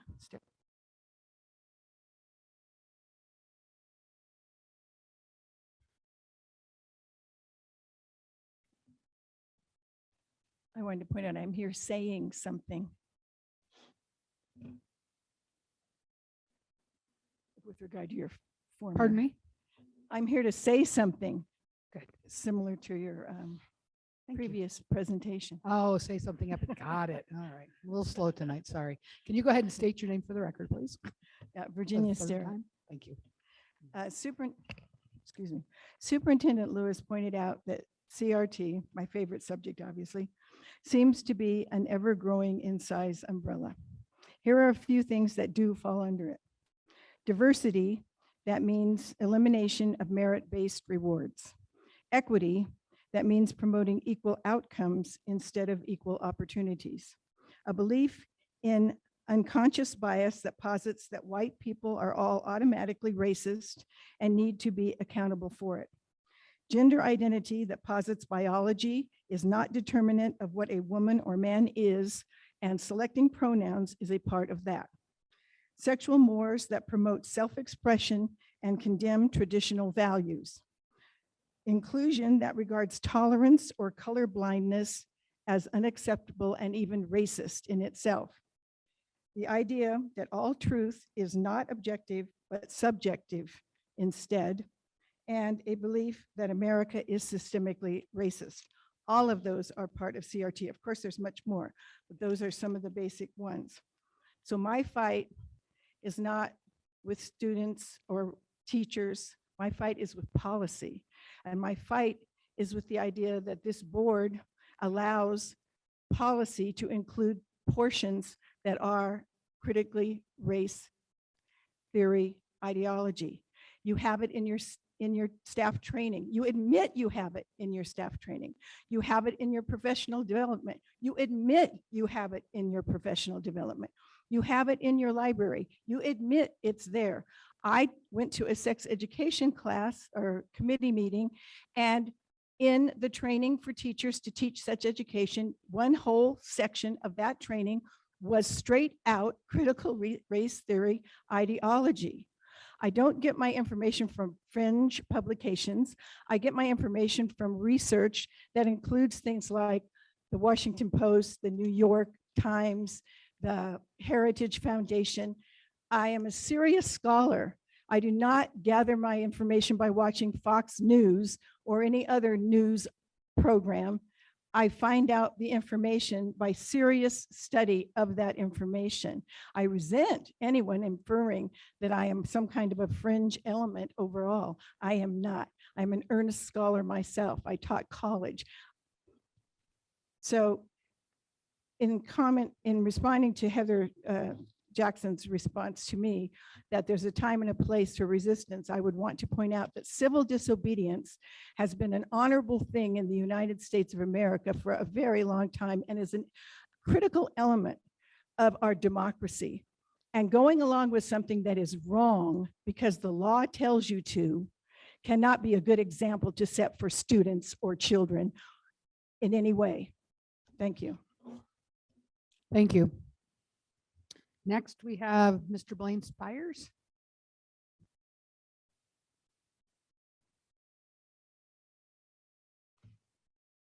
State your name for the record, please. My name is Blaine Spires. I'm the proud principal of CC McNeely. I don't know why I get so nervous coming up here. I've done this before, but I just want to take an opportunity to thank the board for your service to our community. I think we've all seen the national rhetoric that we have going on, what has happened in our community, and we all are sitting in hard positions these days. I've had the privilege of talking to some board members at my school. I really want to stress that my door at CC McNeely is open, and I invite anybody in our community to come in and talk to me, walk our classrooms and talk to our teachers. We're the professionals. We're the people in our schools every day. And I encourage more to come and talk to us and see what is happening day in and day out. And I am so proud to be part of this district. I'm from here. I'm in this position because I had great teachers and I've been in a great community. So to be part of the leader of a school that does so much for our kids is excellent to me. Wake up every day knowing that the day is probably going to be hard. It's going to bring some challenges, but we do hard work because the outcome is so powerful. What we see our kids become, there's no greater job that I can think of doing. I appreciate our social workers that came tonight, our teachers and community members that come here and are involved in this process. It is important, and we need more people to talk about the great things that we do. We're not perfect, but I would hope that we have positive intent and that we all wake up trying to do the right thing every day. We're not always going to see eye to eye. I think 2 or 3 or 4 people that could sit in a room are going to have a pretty honest conversation, and there'll probably be a lot that overlap. We are role models for our kids and how we conduct ourselves and how we talk to each other. I think we always need to be cognizant of that. But again, I thank you guys for the work that you're doing. Thanks for keeping fighting the good fight. So have a good evening. Thank you. Ms. Mickey, you're next.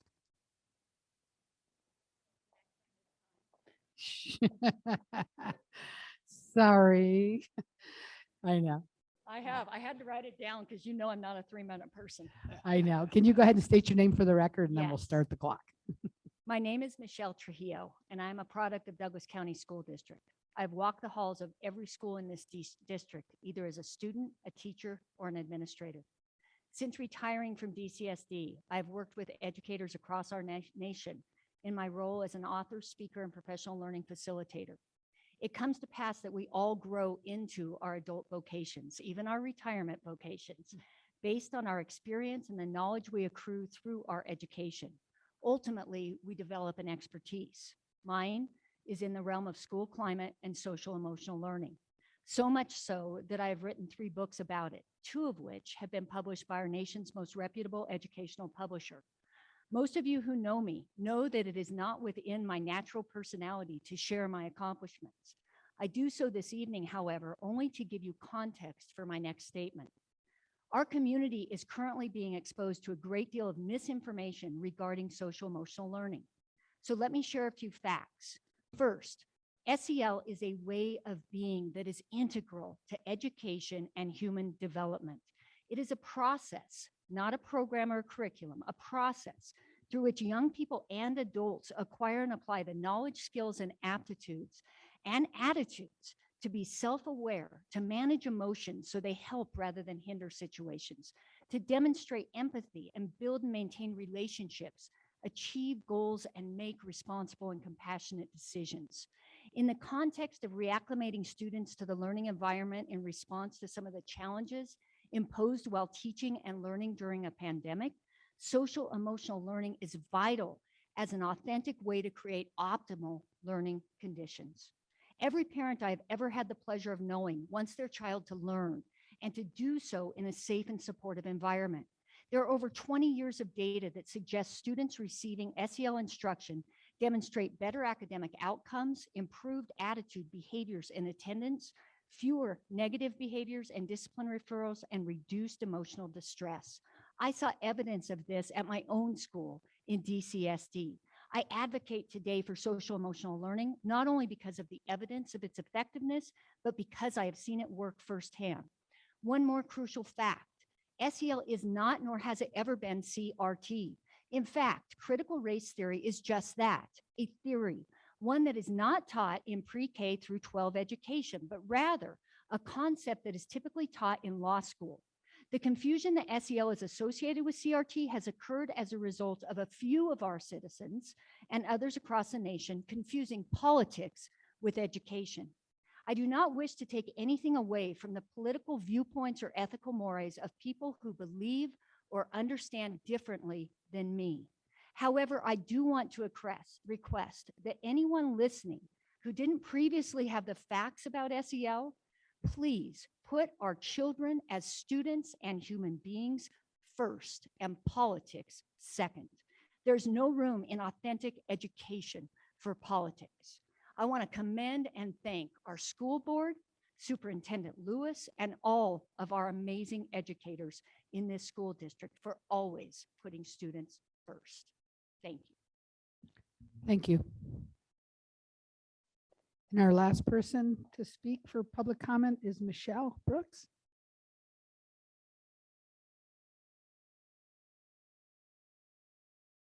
Can you go ahead and state your name for the record, please? Michelle Brooks. Thank you.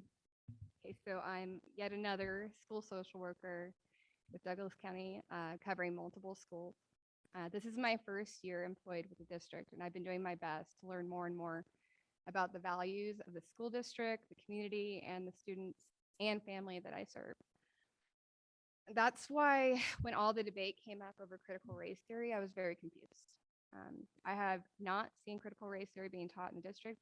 While I've been trying to absorb everything that I can this past year, attending staff meetings, visiting classrooms, talking to teachers, talking with parents.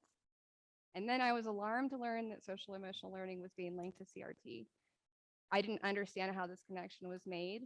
And so I did some research into other school districts where this CRT debate was ongoing to find that there are some progressive ideas about social emotional learning objectives out there. I've even heard it called transformative SEL. Maybe that is where the controversy comes from. That's my best guess at this time. And perhaps that was what Ms. Starrett was incorrectly addressing here at this board meeting when she mischaracterized the SEL work that we do. What was stated is not SEL in Douglas County. The social emotional learning in the school district is based on supporting students so they are ready to learn, regulating and managing emotions, responsible decision-making. It is what you heard a dedicated school counselor and teacher talk about, and these are the things parents are often reaching out to the school for support, to the administrators, the teachers, the counselors, and the social workers. So personally, my husband was deployed to Afghanistan twice when my son was in elementary school, and the first deployment, my son, who was a kindergartner at the time, he needed social and emotional support in school during that. He was retained in kindergarten due to not coping with that absence. And the school did so much during this time to help me support my son, and he received individual support and group support with peers undergoing similar struggles. So he grew so much, he was ready to learn. I'm extremely grateful for that support. In my first year of school social work, I've seen countless children and families who have endured so much hardship. If you knew their stories, you would know why SEL matters. You would know why these kids need support. These children some of them I'm picturing right now have been so resilient and are so capable of academic success, which is the goal. And the skills they learn through SEL is proven to support academic success.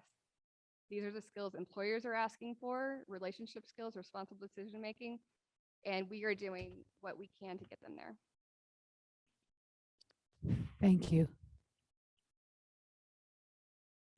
Okay. That closes our public comment. No one? Oh, I forgot. Okay, thank you. So Superintendent Lewis, I think we'll go back to you where you left off. We're almost to you guys. Thanks for waiting with us. If you visit the Douglas County School District website, you will see a logo and link to parentguidance.org, which is a nonprofit organization that provides both free and paid services to help parents deal with common challenges facing today's students. Parents will have access to a library of free online courses, and DCSD will participate in monthly mental health nights. There'll be virtual mental health nights starting in May. Just a few course titles include How Digital Media is Changing Our Children's Mental Health, Connecting with Your Child by Parenting with Purpose, and How Parents Can Prevent Suicide. 2 weeks ago, our district counselors, social workers, and administrators met virtually with representatives from parentguidance.org to discuss their services. We will continue to explore paid services that may include a monthly mental health series tailored specifically for our DCSD needs, as well as parent coaching services. The logo will be placed on DCSD school websites in the coming weeks. So I just want to make you aware of that. As we all know, and we heard again tonight, there has been some controversy regarding the book DCSD has used in our level 1 professional development training.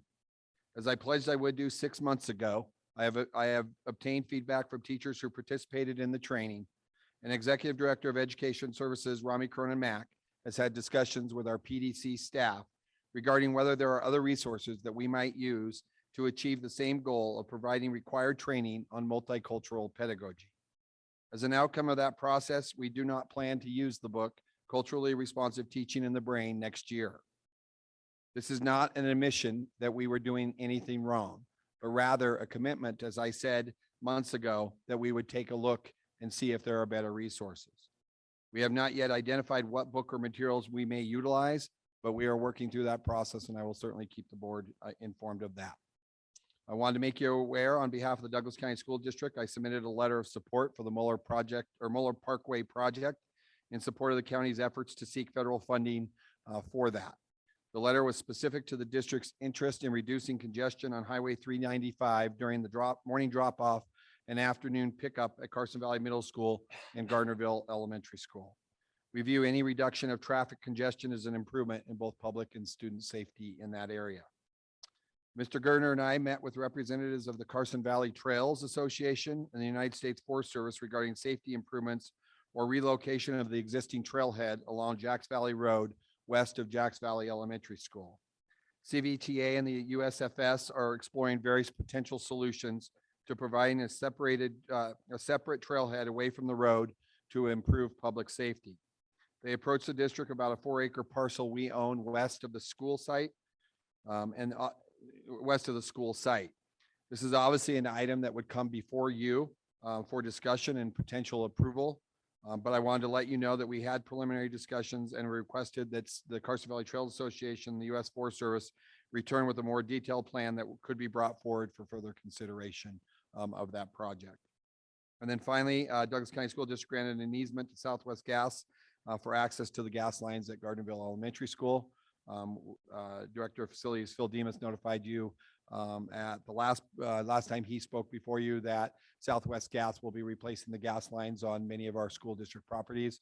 And that's just part of the process to allow them to start at GES soon. So that's my update. Any questions? Questions, Heather? I just have one question. So you're talking about for the relocation of the trailhead. That's the one that's further up from the school.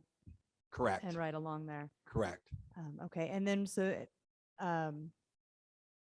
is there parking next to Jacks Valley, like kind of back behind that other parking lot? Is that a place that people? So that's can where or we not would look at a supposed to? potential start up above where the solar panels are. There's our maintenance shop up there, recycling bins. There's quite a bit of property there that has already been disturbed as part of that project.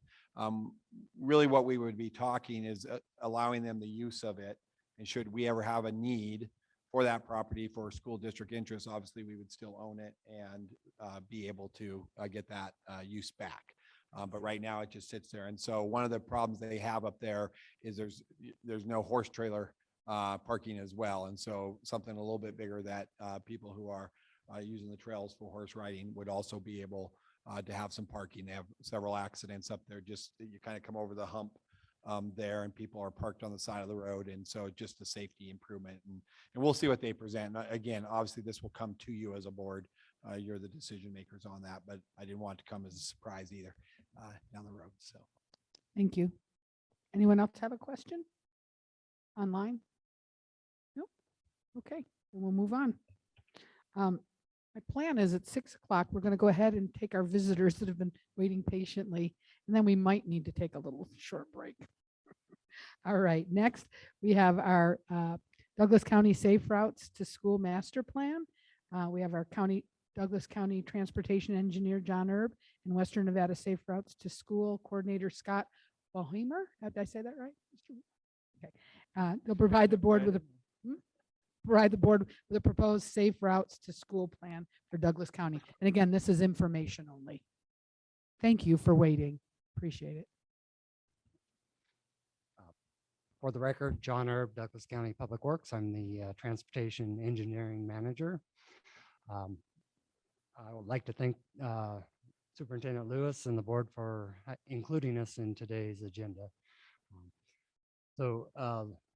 I'll be quick and I'll let Scott take over here.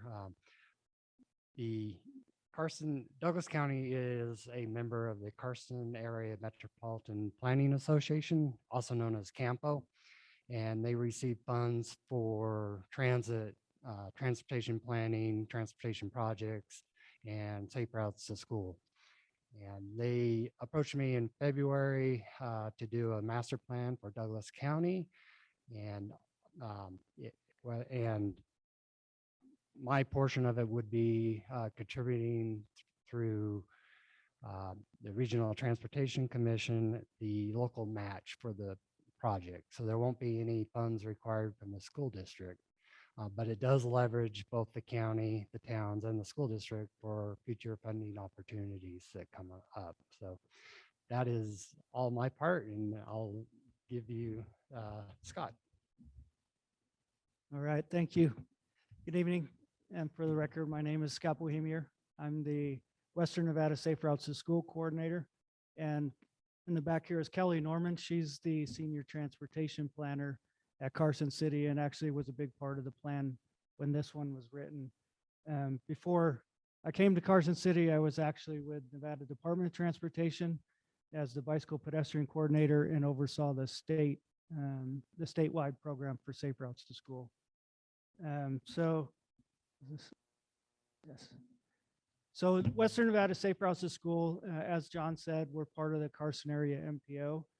The program covers Carson City, Douglas, Lyon County, Story County, and we have 43 schools throughout those counties that we work with within a 2-mile radius of the schools. We can work on infrastructure and on non-infrastructure programs that help encourage movement and getting kids to walk and bike to school more than they do now. When we look at the Western Nevada Safe Routes or any Safe Routes program, we use what's called the 6 E's, which is engineering, education, encouragement, engagement, equity, and evaluation. And throughout the plan, those 6 E's are looked at, and that's kind of how we work our program and how we're able to put everything together and make it one big plan. It's kind of hard to see up there, but probably on your computer, you might be able to see it. At the time the Carson City plan was written, high schools were not allowed to be looked at. It was only K through 8 was the federal laws for safe routes to school. But recently that was changed and now we can do K through 12. So by doing the Douglas County plan, we'll be able to include the high schools. So that would include all the elementary schools, middle schools and high schools within Douglas County. And again, within that 2-mile radius of the school. So in the plan, it was used a 3-tier approach, and we'll kind of go into that a little bit. And 3 tiers meaning different tiers of what type of projects we were able to come up with. And I'll go into that. And coming out of those 3 tiers, we had the engineering projects and programmatic projects. So it gave us an idea of, what type of education do we need to go and maybe do with the children or the parents throughout the schools to make it safer for them.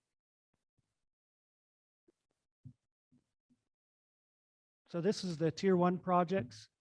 Tier 1 projects are otherwise known as quick wins. We're low cost, again, quick win projects that can provide immediate benefits to the school and be implemented rapidly. A lot of those were bus stop improvements, traffic operation improvements, safety improvements, crosswalk enhancements, and RRFBs, which is a rectangular rapid flashing beacon. And those are put in at most of the crosswalks where you see the button gets pushed and they have the flashing beacons there. So the tier 2 projects were what we called our core projects, and they were aimed at around the 20-year mark, somewhere within 20 years. Obviously, those are going to take a little bit more planning and funding, of course. So in there was crosswalk enhancements, sidewalk gap closures, where the sidewalks maybe ended at one person's lawn and picked up at the next lawn. And we actually have had a complaint recently where the gentleman that owned the lawn was actually trying to tell the children to walk on his lawn and not in the road, and they were being polite and not walking on his lawn. So, Very nice. but trying to close up those sidewalk gaps is part of the things we did there. Also, bicycle enhancement, again, some RRFBs and maybe some more complicated places, and then new crosswalks altogether throughout the area. And then the tier 3 aspirational projects, these were kind of the pie in the sky, if you will. Obviously going to take us a lot more funding, and these projects can be implemented when it's deemed feasible or fiscally operationally through the school district or through the county. And those were, new multi-use paths, buffered bike lanes, cycle tracks, pedestrian refuge, and some intersection crossing enhancements there as well.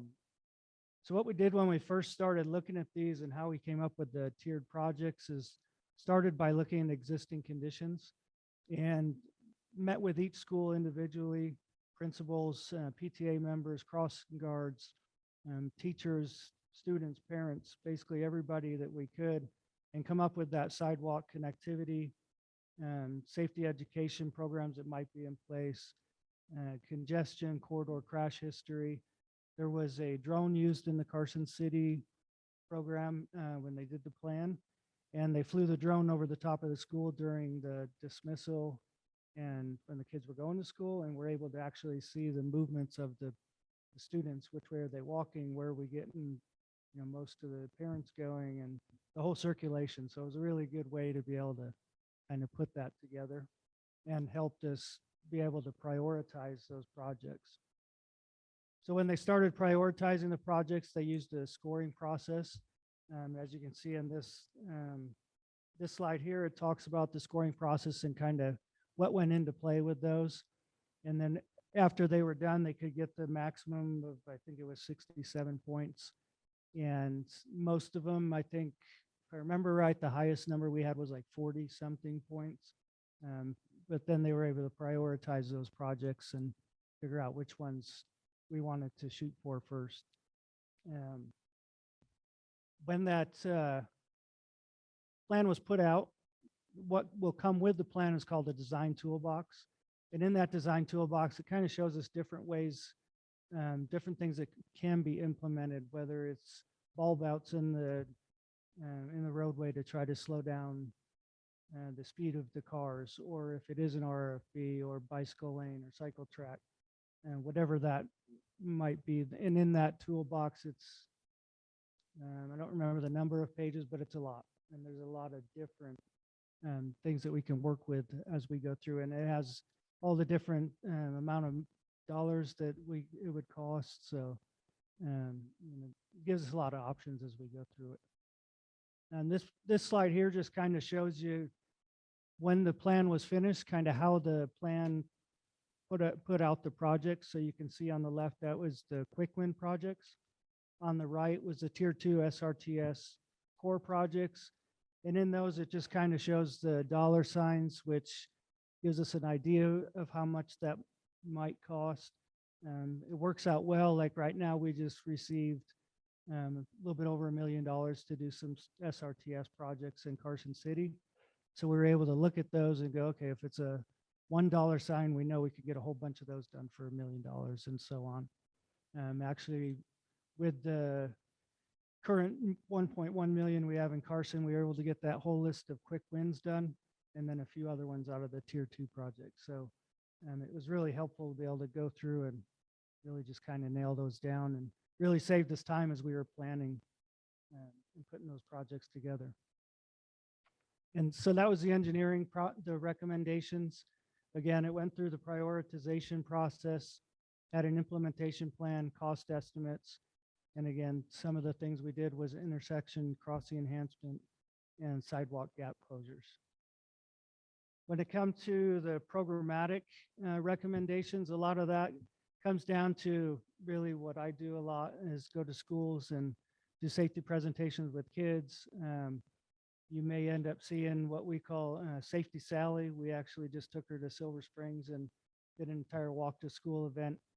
Believe it or not, I wore Safety Sally. It's yeah, it's a mascot, but it's actually really fun. We had a blast. The kids really joined in, and high fives and walk in, and really being able to show the safety of how we walk to school. And so that's some of the stuff that I do and some of the things that come out of the programmatic side of it. So the last thing I'll go over here is the plan benefits. Some of the benefits that we've seen is we can get team buy-in from our entire planning unit. It's really easy. Like I said earlier, we were looking at, okay, we got this 1.1 million. Let's go ahead and look. And you take that list to, the people, and everybody agrees right away. It was in our plan. It makes sense. Let's go ahead and do it. There's not a whole bunch of explaining or things like that. Very helpful. Helps set our priorities by going through each project and prioritizing it. Really was able to go through and go, okay, we really could use improvement on this street, and this street could wait. And we're able to go through all that. Helps focus your resources, improves accountability, improves funding opportunities. Like John said, a lot of times when you're putting in for grant funding, if it's your projects are already put into a plan, you actually gain extra points when those grants are scored. So just kind of a nice little kicker to have, to say, okay, we have this in the master plan, and then it's a little easier to get federal funding a lot. And then also just helps achieve those infrastructure goals that we have throughout, especially the school district. For my job is infrastructure goals of making the roads safer for the kids and parents and anybody who uses those roads within 2 miles of the school. So my contact information is there. Again, I'm Scott Bohemier with Western Nevada Safe Routes. Work at the Carson City Public Works Department, but I'd be glad to answer questions, or if you have any other questions. I also, there should be a copy of the Carson plan. That's actually the shortened version. If you want to read more, I'd be glad to share it. But yeah, there's a whole bunch of appendix that have charts and everything that we, but if you want to see any more of that, I can send it to you. Or if you have any questions on any part of the plan, I'd be happy to, get you more information down the road. Does anyone have any questions? I can't see online, so I don't know. Do you? Go ahead, Heather. Next question. So, and you probably said this, I'm sorry, I think my mind is kind of overwhelmed. I get it. Just a lot of stuff. So this plan is for just the Carson City schools? The one that you're looking we're at was looking at. done for Carson City. And what happened is we we went to John and we proposed to do one in Douglas County. So our plan is to Okay. do one in Douglas County. We're working on the funding for that now and getting everything put together. Once we can get everything on board and get it going, which we're hoping, by fall of this year, we'd be able to get it going. And then it'll take somewhere about a year-ish to get the plan complete. So that's the whole idea, is showing you what the Okay. Carson City plan is, so you have an idea of what we're looking to What do you with could do. Douglas County. And then you talked about that would be funded through grants and through other sources. It doesn't come from any of the school funding. Correct, Okay. correct. So most of the funding will actually come through my program, through the Safe Routes to School program Uh-huh. at the Campo division, and then John's Okay. portion, we'll put in a portion. So yeah, there won't be any money from the school district at all. This will be totally a benefit to the school district, 100%. We'll do I shouldn't say all the work, most of the work, and yeah, the money will come from my program, which is federally funded, and then it comes through NDOT to the I Carson see. program. Okay. And have you looked at our schools at all to find problems, or that would happen after you decide that you're going to put this on? Like, have you been to and seen some of the things that you see need to be fixed? Have you done any of that preliminary work yet? Yes and no. Okay. So it's one of the, I have kind of looked into the Douglas area. I'm familiar with the middle school in the 395 corridor, because when I was at NDOT, we were involved in that area there. So I'm kind of going there. And then also the high school now. Once we get the plan in place, we'll go to each school, and there'll actually be the drone videos done, and that different style of really looking at each school within that 2-mile radius, and really drilling down into it and talking to the schools, and parent surveys and everything to get all the information we can. Okay. Perfect. Thank you. I have a question. I think I know the answer, but I just wanted to bring it up. When I went to the Park and Rec meeting, they are also doing something with trails and ways to get from the ranchos into Minden. And is that any part of what would you ever partner with them or work with them? Or is that something, I know you're with the roads probably more than trails or. Yeah, we don't whatever. really work with the trails, but that doesn't mean we won't work with them. Okay. If there's something within a 2-mile radius to where we can get a multi-use path that will Mhm. make it safer to get the kids off 395. I know or- they're really working on that. Yeah, I know now, that trying they to were probably connect part our of the communities. V&T Rails to Trails program, maybe. But it was through the Parks and Rec department Yeah. too. They have their own thing that they do. I don't know. You just may want to give them a holler. I mean, Yeah, no, John, you already know this probably, but. yeah, I would imagine once we start putting that plan together, if we see any of those Okay. cross intersections, Perfect. it's definitely something to look at. Thank you. Thank Any you. other questions? Anybody online? All right. What do you need from us now? Just letting us know, and We'll just let you know, and Okay. then I think as we move forward in it, whether we come back and just say, okay, we're underway now, just so you guys are all aware. Nice. And then, if there was anything that the school district may seem that you want us to look at, or, suggestions, we're definitely open to all that. all right, thank you. So, Thank you like very I say, much. hopefully my hope is the fall that we can, but that would be the time we could get all the agreements going and, get to that point. Right. Thank you. That was very informative. Yeah, Thank you very much. Appreciate it. Thank you. Thank Sorry you. for the wait. Oh, it's Um, okay. I think we're going to go do number 10 because it's going to be probably pretty quick. You think? Okay. And then we'll take a break, a 10-minute break before Sue. All right. I guess I got to tell you what it is. Item 10 is DCSD support of helping foster and homeless youth achieve. And this is a discussion and for possible action. I'm going to turn it over to Superintendent Lewis. Talk about this item. All righty. So I was contacted by Senator Rosen's office in regards to seeking a support from the school district regarding the Helping Foster and Homeless Youth Achieve Act. And basically what this act is, it's a bipartisan bill led by Senator Rosen that would waive college application fees for foster and homeless students. I've had a question from the board regarding what about students that are at risk, free and reduced lunch. There are already programs in place that assist those students. And there may be some crossover obviously here as well. And there's been questions about, what is the cost to taxpayers or what is the cost to the district? This bill would not be any cost to the district, or it does not appear to taxpayers either. It would just be an application fee that higher education would not collect at those institutions. So I bring it before you, seeking your support as a board, whether or not you want to support this legislation as a board, and then I can notify Senator Rosen of your decision. Can we just do a vote or do we have to make a motion? Motion that A motion that you would Okay. support. I Yes. wasn't sure. Okay.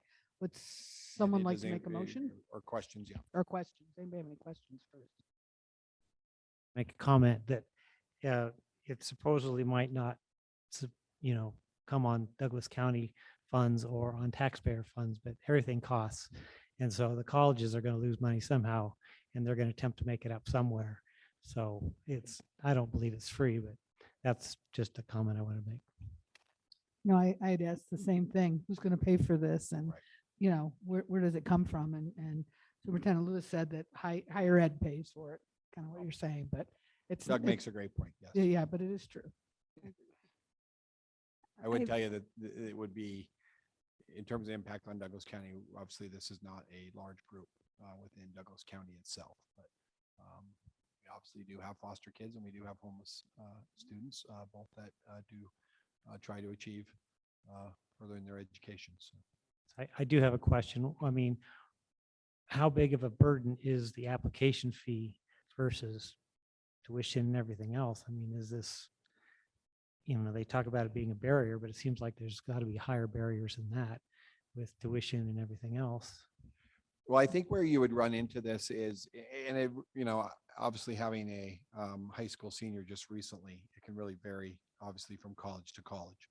And so what it can do is create some barriers in terms of opportunities where some families may not have the resources to apply at multiple places.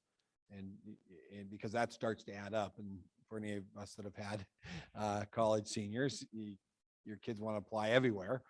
Some of it's just, I think, to see if they could actually get into some of the schools, but and so again, I think it could possibly, Doug, have some limitations on just what opportunities they might be able to pursue. You have what a typical application, or give me the range that your students came across? I would say it's usually about $50. Yeah. So I think we paid $50 to $75 at Boise State, but at Stanford or somewhere else, some like that is going to be a lot more. I won't say anything publicly. I think it can be the first barrier for a student too. If they can get their application in and they can get accepted, usually to a Stanford or anywhere, if they're homeless, or a lot of times that education will be offered to them free of charge, or Or it they'll opens up get it, or scholarship they'll give opportunities, them scholarships, or they'll give them a job on campus to help them support themselves. So this is just the application fee. It can be a barrier for kids who, don't have it. It can stop them because that's the money can. Linda, can I make a comment? In having a few kids that have already gone through this, a lot of colleges, if you do it early, they waive the fee. Or if you have certain GPA, they waive the fee. And so I don't see that the fee is really a big moneymaker for the college, or, there's a lot of reasons that they will waive that fee. Because it is, they're still paying tuition, which is the big one. But I think it does just kind of give these kids an opportunity to maybe apply to somewhere that they may not otherwise, even think about, but they're like, oh, if I don't have to pay the fee, maybe I can try that college. I can also say that the applications for going to college are large, cumbersome. It's not that kids are going to, like, these homeless kids are, and foster kids are all this of a sudden going to say, well, I'm going to apply to 1,000 different colleges.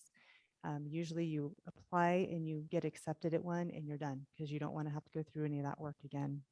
And so I don't see that it's, it's going to be a lot of, for these cases, I see it being a lot of the counselors helping them and giving them those opportunities and helping them find a place. And so I think it would be a great opportunity, and I don't see that it would really be that big of a a burden on the colleges, like I say, because they do waive the fee for a lot of people anyway. But I'd like to add that I also think it helps them pick a dream school. You know, I know with my kids, they applied to a school they knew they could get into, one that they wanted to go to, and then one just a shot in the dark. Hopefully it was their dream school, and this would help them also have hope and have dreams to be able to do that as well. Ross? Yeah, the only thing I'd like to see in this legislation is a maximum number of Not hearing you, Ross. schools that you can apply to. Sorry. Like, hello? Can't hear you still. I'm unmuted. He doesn't. Can you tell us what he's saying? Tony, what's he saying? Tony can hear you. Only Tony can hear you. I'm sorry. That's all. Can you hear me now? What's he saying? Can you guys hear me now or no? Could make it up. Only Tony can. So I guess we'll have to pass them around. Was it something we wanted to hear?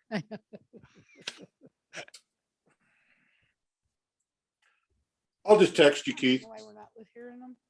We really know what we're doing.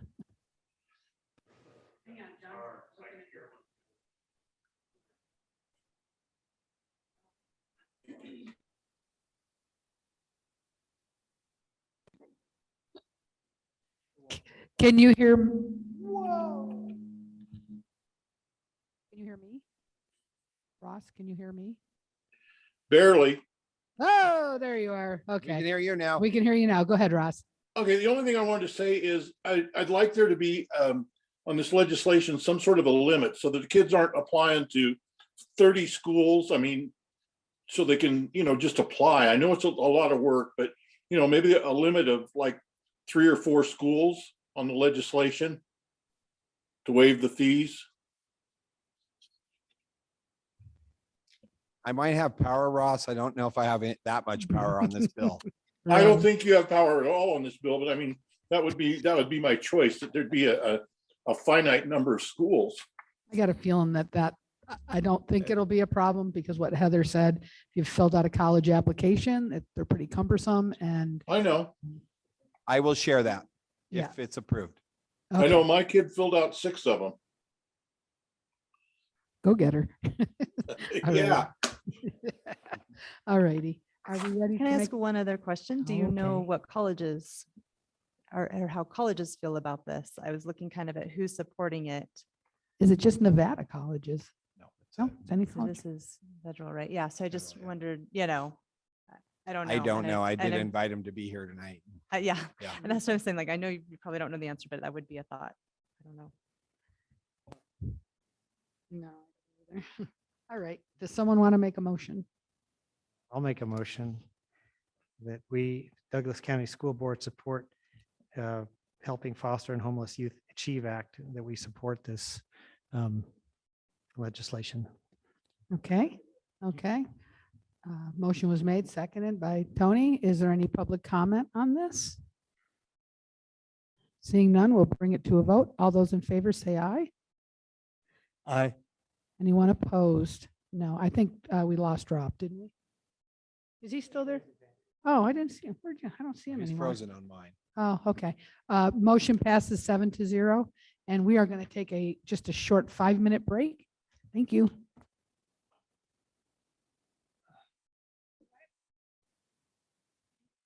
All right. You didn't share? Meeting's called back to order. We are on item 11. Consideration of the 2022-2023 tentative budget and scheduling of public hearing on Tuesday, May 17th, 2022. And we have Miss Sue Estes here to talk to us about the budget. Thank you. Sue Estes for the record, Director of Business Services. I just would like to direct you to the highlight page. Looking at the tentative budget is just overwhelming and there's really nothing in there that you can determine what has happened. So the highlights really kind of tell what we've done. We have some serious issues going on with our insurance fund. of which we've had some severely high claims this year, and it continues on. So we are going to be in a situation where we're going to have to transfer funds into our insurance fund. You cannot go in the hole for a self-insurance fund. Otherwise, you've got to plead with the state, and that's not something we want to do. So we have been able to go through and scrutinize each of the accounts that we have salaries and benefits in. And because of the underspend that we are going to have in the current year with positions not being filled, we're going to go ahead and transfer $1 million into our insurance fund. And we were able to find that in salaries and benefits, as well as the high cost of fuel. We're adding another 330,000. I think it was 330. There was, yeah, 330,000, 30 for the white fleet and 300 for the buses.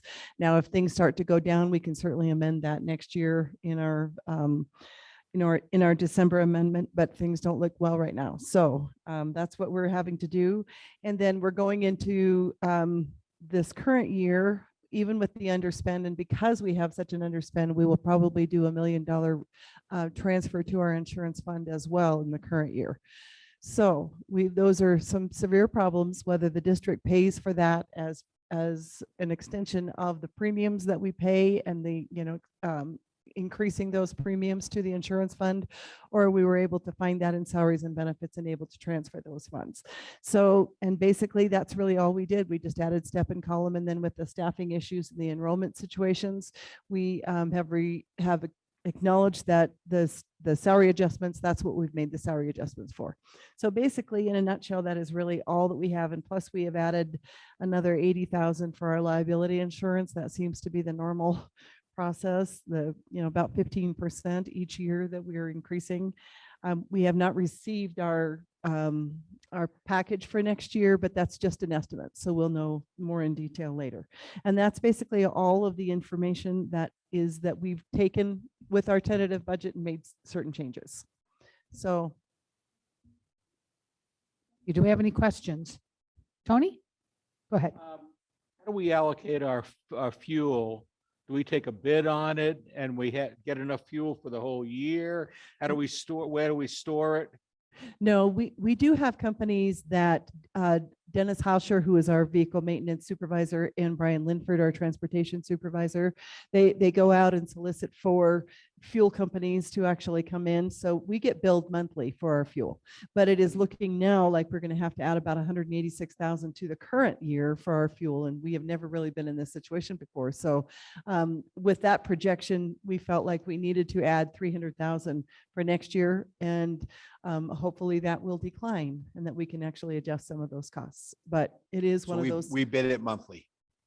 You bid it monthly? Yeah. Oh, they actually do bid it? They get rates. We have, we go out, I just asked this question, and so we're getting different rates, but we're getting pretty good rates even still. But there's definitely been a definite increase. And then the other thing that we can fill up district vehicles in the middle of town at the CPN. Yeah, the CPN. Mm-hmm. But that's 80 cents a gallon more. And so we're encouraging, even myself, when I'm out by the airport, I fill up. Again, it's a small savings, but it builds up over time. So those are things that we're looking at to try to manage that budget. Yeah. And I know Brian Linford is doing a really good job of trying to minimize the bus situation, combining some routes and that sort of thing. But it is a critical problem right now. So between that and insurance, we're going to take our underspend and hopefully be able to cover most of that. So. Thank you, Sue. Is there any other questions? Anybody online? No? Okay. Does someone want to make a motion?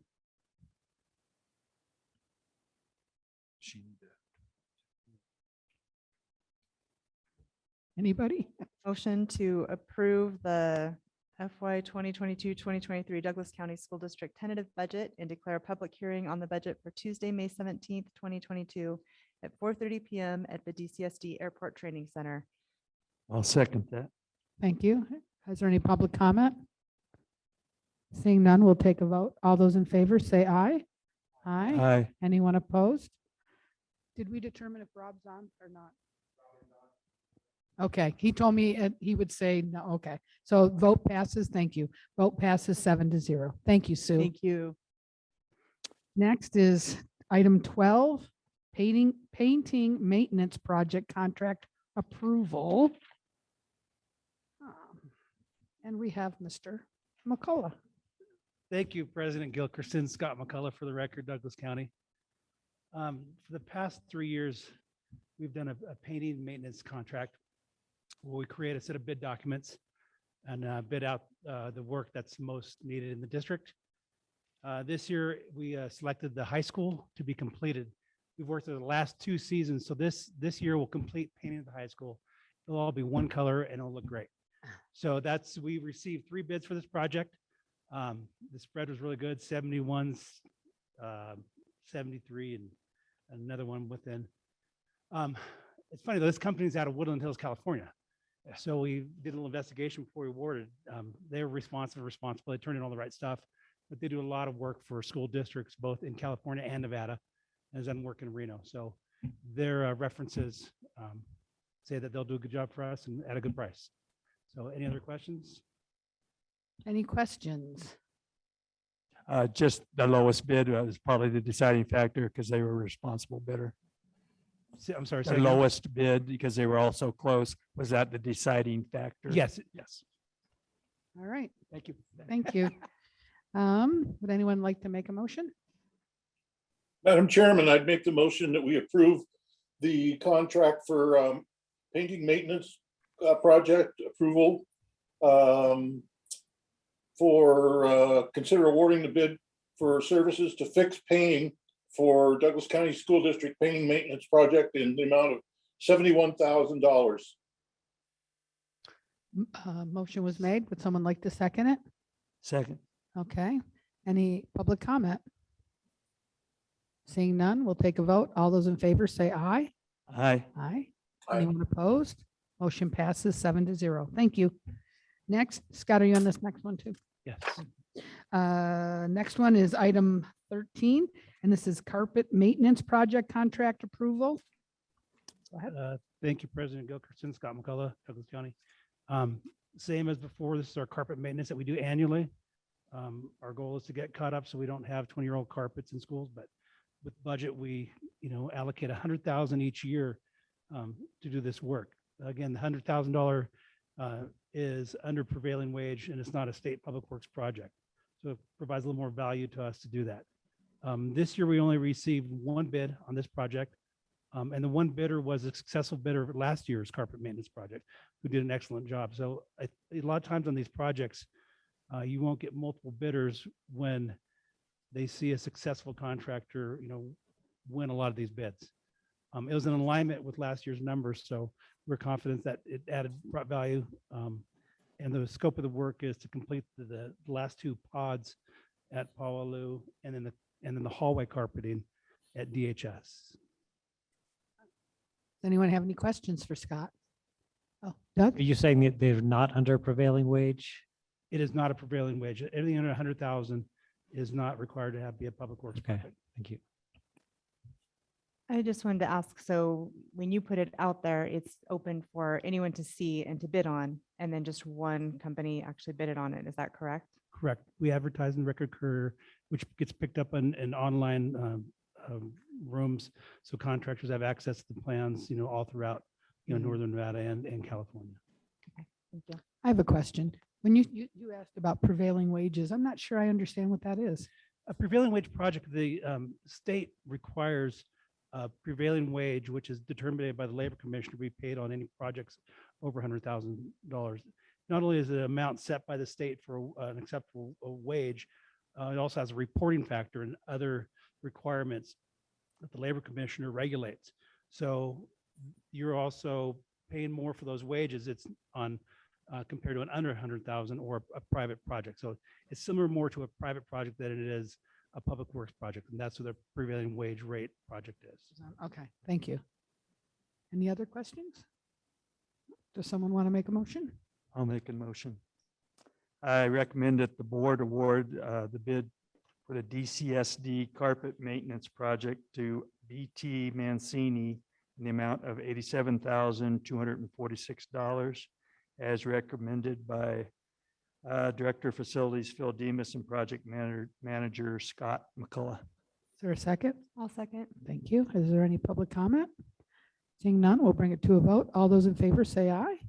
Aye. Anyone opposed?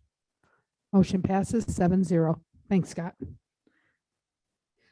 All right, yeah, no, it's been a long one.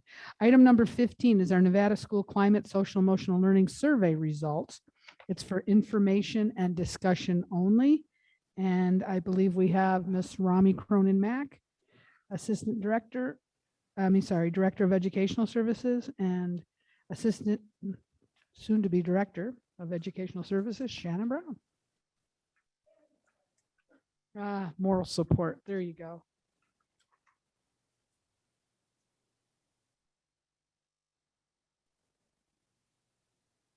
You have a memo by Superintendent Lewis regarding that has the questions and some details on the background. So I was just going to kind of summarize it for you. This is the 21-22 Nevada School Climate and Social Emotional Learning results from our survey that we give. This started back in 2015, and it was from a Senate Bill 515. It was tied to the Social Workers Block Grant, and it helped decide for school districts which schools qualified for social workers. That portion of it kind of sunsetted, so it's not directly tied to where social workers are, their services can be used in which schools. Now we can use them district-wide. But also as it's part of the Safe and Respectful Learning Environment Bill, SB 504. And then NRS also includes for school improvement plans, they have to include methods for evaluating and improving school climate. And so every school has a school improvement plan and they have to set a goal around school climate. And these surveys help drive those goals and action plans and objectives. It's administered in grades 5 through 12 across the state. It used to be in the spring. They've moved it to the fall with a spring option. And so far, Douglas, we have not been choosing to use the spring option. It's organized into the following topic areas: the relationships between pupils, parents, and the educational personnel of the school, the cultural and linguistic competence of our instructional materials and educational personnel, the emotional and physical safety of pupils and educational personnel, and social, emotional, and academic development of pupils and educational personnel. Those are the main areas, or the areas that all the questions cover. The data is reported out in a scale from 100 to 500, with 100 to 299 being least favorable conditions. 3 to 400 is favorable, and anything above 400 are the most favorable conditions.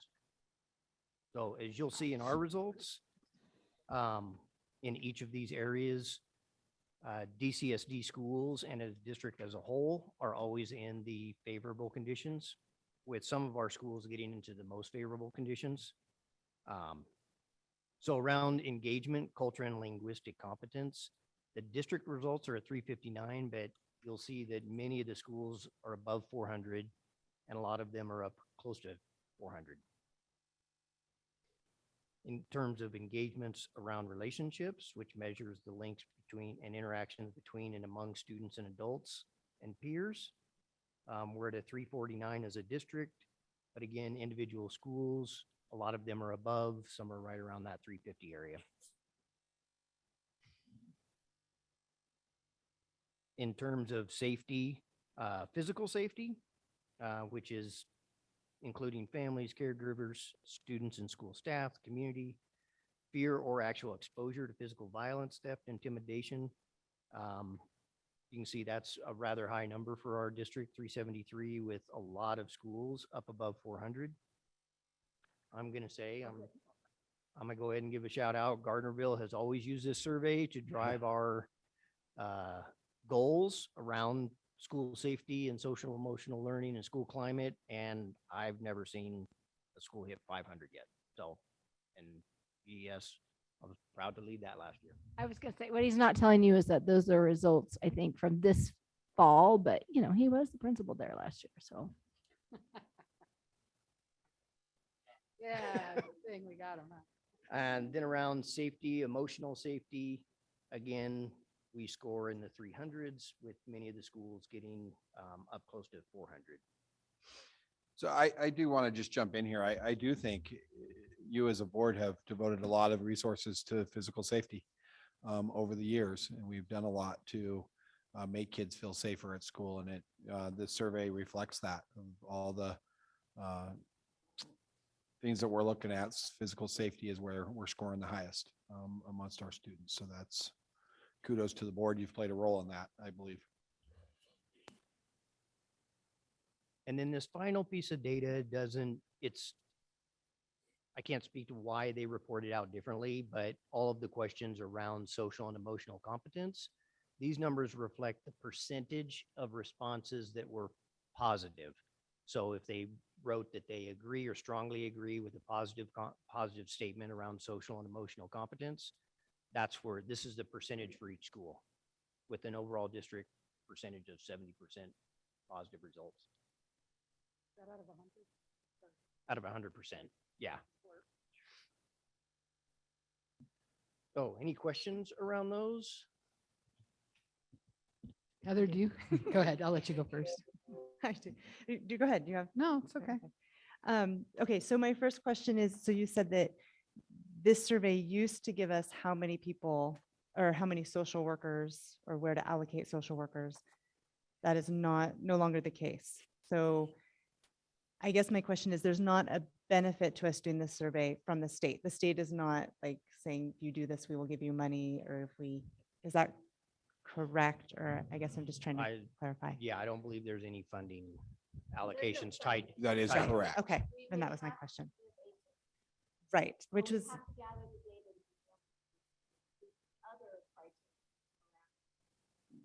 The climate goals for our, so yes, so we need to know how safe the kids feel and what the climate is in order to make those goals and see if we've achieved them. And so we're using this as a resource for that. Okay, and then my next question is who is using this data in our district and how are they using it? So this is the only data we have on school climate for the most part. Most schools run their own school climate surveys. I don't know that any of them do a separate one. I'll speak to it as a school administrator. We would use this data and we would get the responses to every single question and if the students strongly agree or agree, and we would look at those percentages. So as a principal of Gardnerville, we would usually target questions. For instance, and Terry White got us looking at this way when this happened while she was superintendent.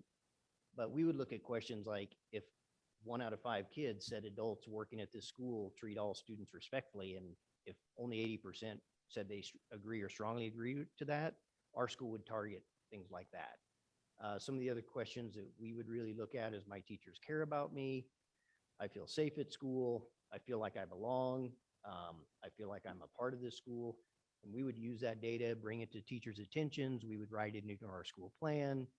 And then as the counselors and teachers themselves, just being aware that we have 1 in 5 kids in our school that are answering, that don't feel like they belong, we would address it. And every year by doing that, we saw our scores reflected positively. And I can only speak to how I did as principal.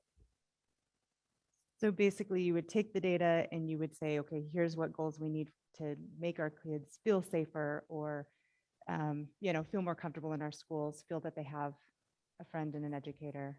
Okay, absolutely. Thank you. Yeah, and I think what Shannon describes is how all of our principals use that data. And again, the bullying, there's questions on bullying and those are all very, very important things to know in your school. There's been some allegations around this survey that we use this data to place kids in groups. And again, I want to remind you, this is anonymous. Like we don't know what students answered what.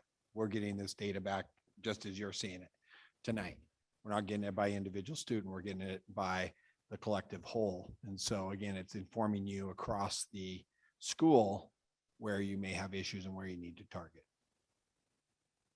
Yeah, even though it's anonymous, it highlights areas that we may need to address. Like I said, if 1 out of 5 kids say they don't feel safe at school or they don't feel like they belong, That's something that needs to be addressed in your school climate. So as an administrator, I value this. I think it's got to.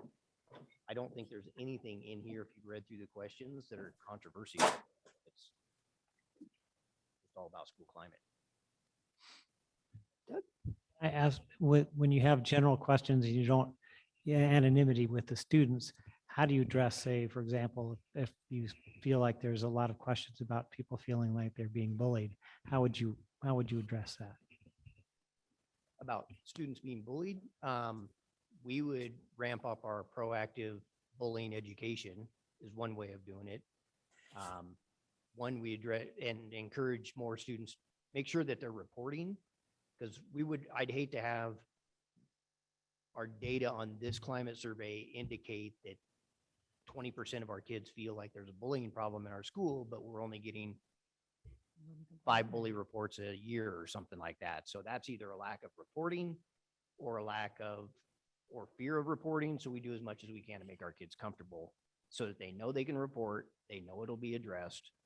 And we always follow up with them, because part of the bullying legislation is you follow up with the bully and the victim within 10 days of the report and make sure that it's not an ongoing problem. And I think it's definitely multifaceted. So you're looking at, reporting could be one factor. You're also looking at, do we need to teach kids not to be bystanders? What do they do if they see bullying going on, not just standing by passively and not intervening? So we take a broad approach if that was an issue on that. So does that answer your question, Doug? Okay. I have a question. How many years have we been doing this survey? Since 2015. Okay. Do we have then data do you compare your data from year to year? You know what I'm saying? To see if your numbers are going up or if something goes down? I mean. We do have it. Yeah. We could plot it out, and I don't know if you'd want it district wide or if you'd want it. I think I'd like to see from last year, each one, or a couple of years maybe, to see how we're doing overall. I mean, this looks good and I think it's great. And it'd even be better if our numbers are going up. If it's going up, Yeah. I could put together a 3-year trend for those 5 areas. Okay. If it's not anything I need tomorrow or anything. It's just if you, in your free time, Thank you, maybe Linda. after spring break. Go home and eat dinner. Linda, we first. will, and I think again, just look what we looked at. We have a pandemic. We'll have some pandemic influence there. Kids weren't together. Oh, that's right. I So forgot you about have that. some I forget about of that yeah. in the data from last year. Okay. But certainly, we could even look at Did they taking take that. Did they take this?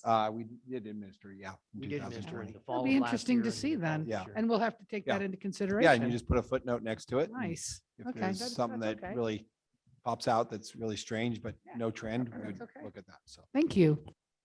Doug, and I don't know that every school does it, but I know I can just speak from my experience at Gardnerville, is a lot of times this was in the spring. So you found out that there was an issue, there was a problem going on in your school that it was too late to address it. Right. My counselor mimicked this survey, created her own survey that she would give to 4th and 5th graders in the fall, and then start guiding her lessons all around that. And I think that contributed to the success of improving the climate at Gardnerville. And I don't know that every school did And so we do give it in the fall, right? Is that what Now you we said? give it in the fall. So We give it in the fall. You have the option to do it again in the spring, but we don't always, we just just do do it the in the fall, fall. yeah, I think it's- that's great. I think that's a good. It's And long. this It is one of takes- the issues, this is a microcosm. One of the issues that we do fight with the state a lot is that the cycles of which they gather data don't always align with knowledge of what our calendar is. And so, as he said, you administer in the fall, we get the results back. It still informs though, because you still, you're losing a 5th grade class every year and you're gaining a new kindergarten, but your 1st through 4th are still the same kids and they still have the same feelings. And so it still is useful no matter where we get it. But even academic data, a lot of the reporting, we take things and then we get the reports and it's more an autopsy than really informing instruction at that moment. And those are conversations where continue to have at the state regarding the SBAC assessment. And, it truly is an autopsy that's not very helpful for us to guide our instruction. And in a world of where we test a lot, maybe that's one that needs to come off the plate. And we're trying to have those conversations at a higher level. I think I lost, or I got lost there on that. Are you saying you think this is, having the survey is too much? No, I don't think the survey is too much. I'm just saying, just in general, this, if it's testing or survey, sometimes the cycle isn't helpful for us of when we need the data. It Yeah, comes and- late. Okay, and another question on this.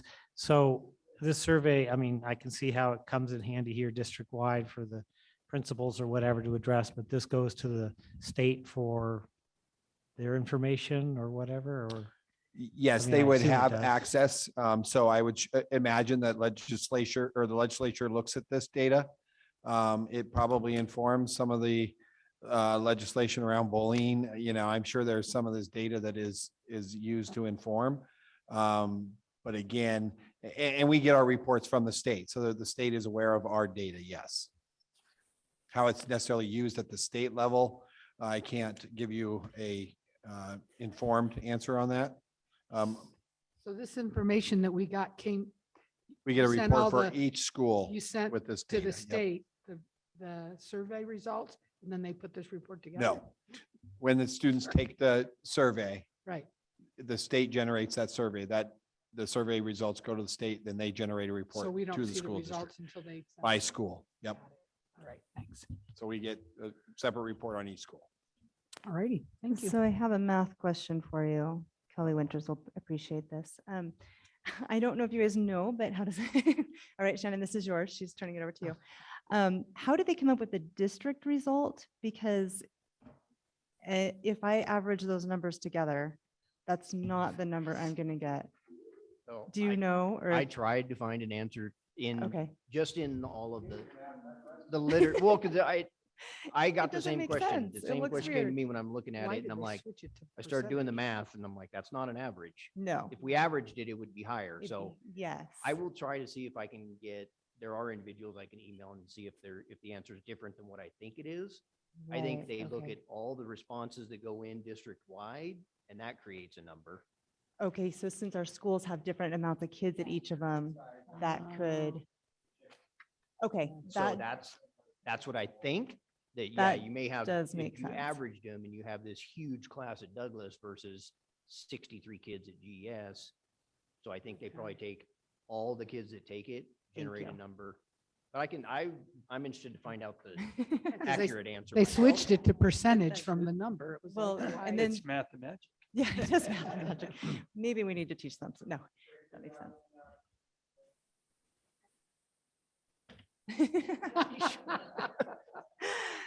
Okay, and I do have one more question for you guys. I just want to know, what are your thoughts on the district result of the social emotional competence being 70%? I guess I look at 70% and I think of, See. that's a C. That's almost It's a low D. comparative.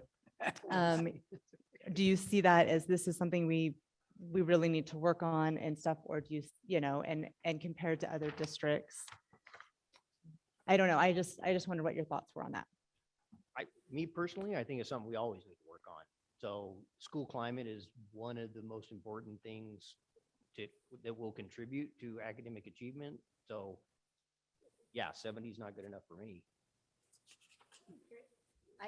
I have not seen the data from other districts. I'd be curious to see the comparison. I wonder also, you know, we did this in the fall, coming back from a strange pandemic year, you know, into another kind of strange pandemic year. I mean, all that influences it, but Shannon's right. I mean, we keep our eye on making sure students feel connected to school. That's, you know, a big part of what we're trying to do with Epic Learning. I mean, it's one of the three biggest components. And so it's always a focus for us as a district, whether it's part of our SB or our DPP or our strategic plan or, you know, our instructional model within Epic. We're always focusing on trying to make sure kids feel connected, because like what Shannon said is, if they don't feel connected, they can't learn. So. The average is right on this last one. Check that one. Well, it's close. 69.33 actually. So do we have access to other school districts' information? It's not published. This is When not we got published all of these, anywhere? I don't even think the state average was included on the report, but the reports weren't completely finished, I don't believe. So I can look for it. Usually they give us the school for those, for the overall category. Mhm. They give the school score, the district score, and there's usually a state score. And I don't remember seeing the state score on the reports yet. Oops, I have the one for the high school right now. I just got it today. And you're right, there's no state average on it. So they aren't there yet. Yeah, I'm not sure why. Okay, thank you. You're welcome. So we're on item 16. Review of prior action related to the state climate survey.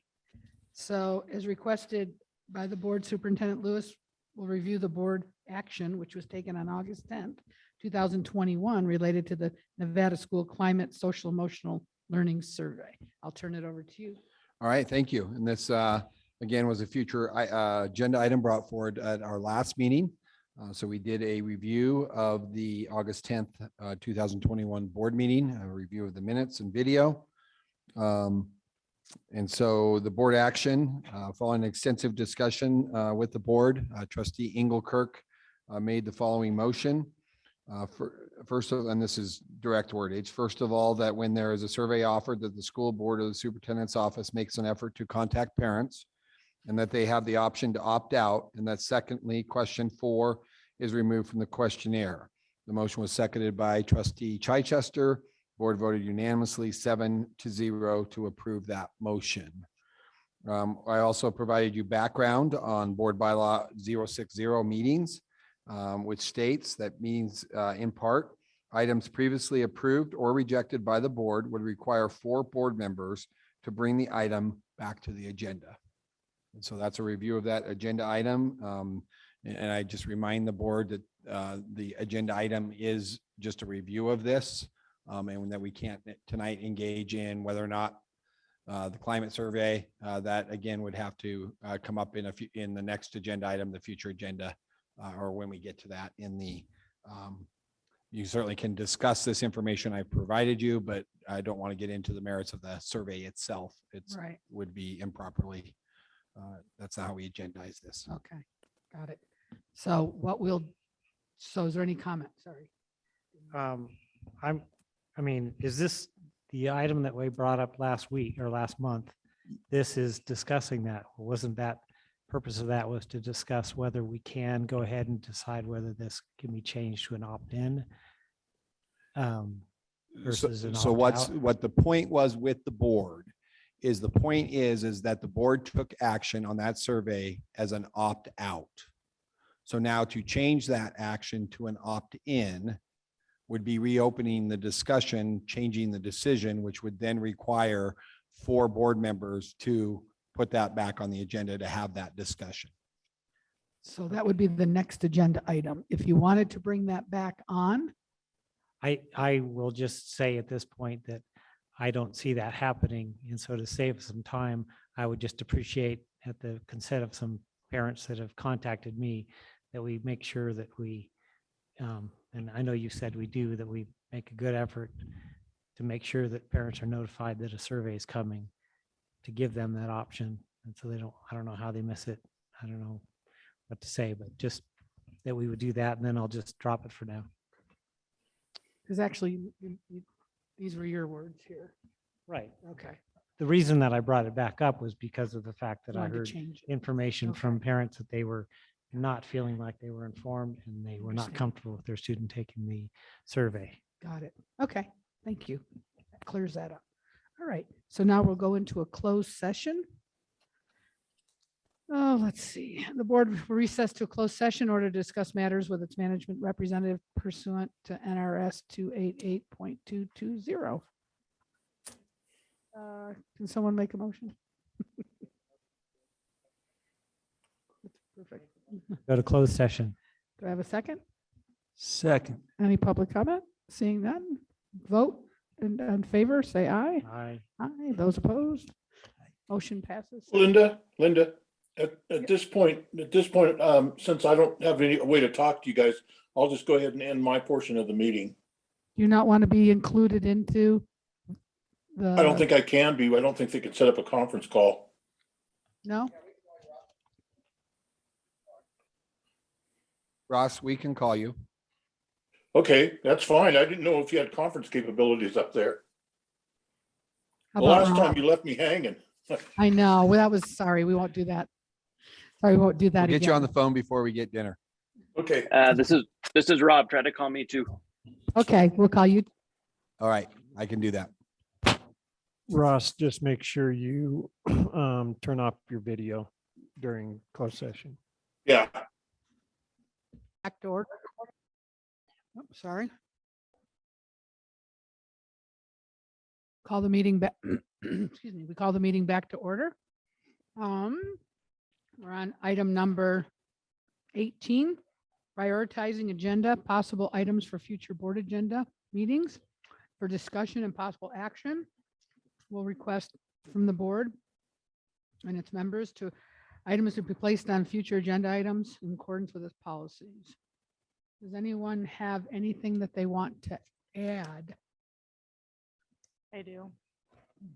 I would like to have a, I guess, an informational discussion or whatever on the PD training for the, I guess it'd be for the first year employees. I would love to know what is required by the state for that PD training, and then just kind of how, you know, kind of what we are teaching those first year teachers. That would. Yeah. Okay. That's good. Okay. Let's do this real quick. Oh, did we do the last one? Okay.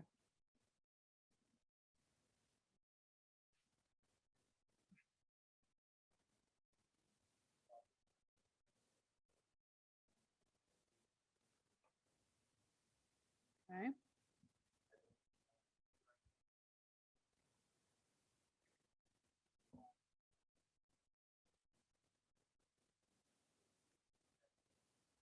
Is that on the SBAC?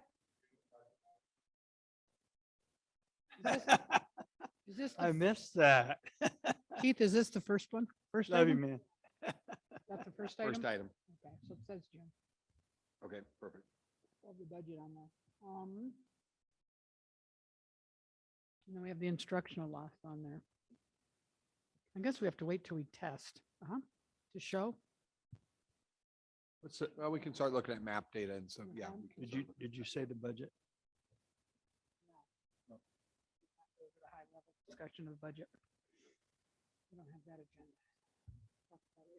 Is there anybody that wants to add anything else? Okay, we have our last public comment. Do you have anybody for public comment? Anybody online, John? Nope. Right, meeting adjourned.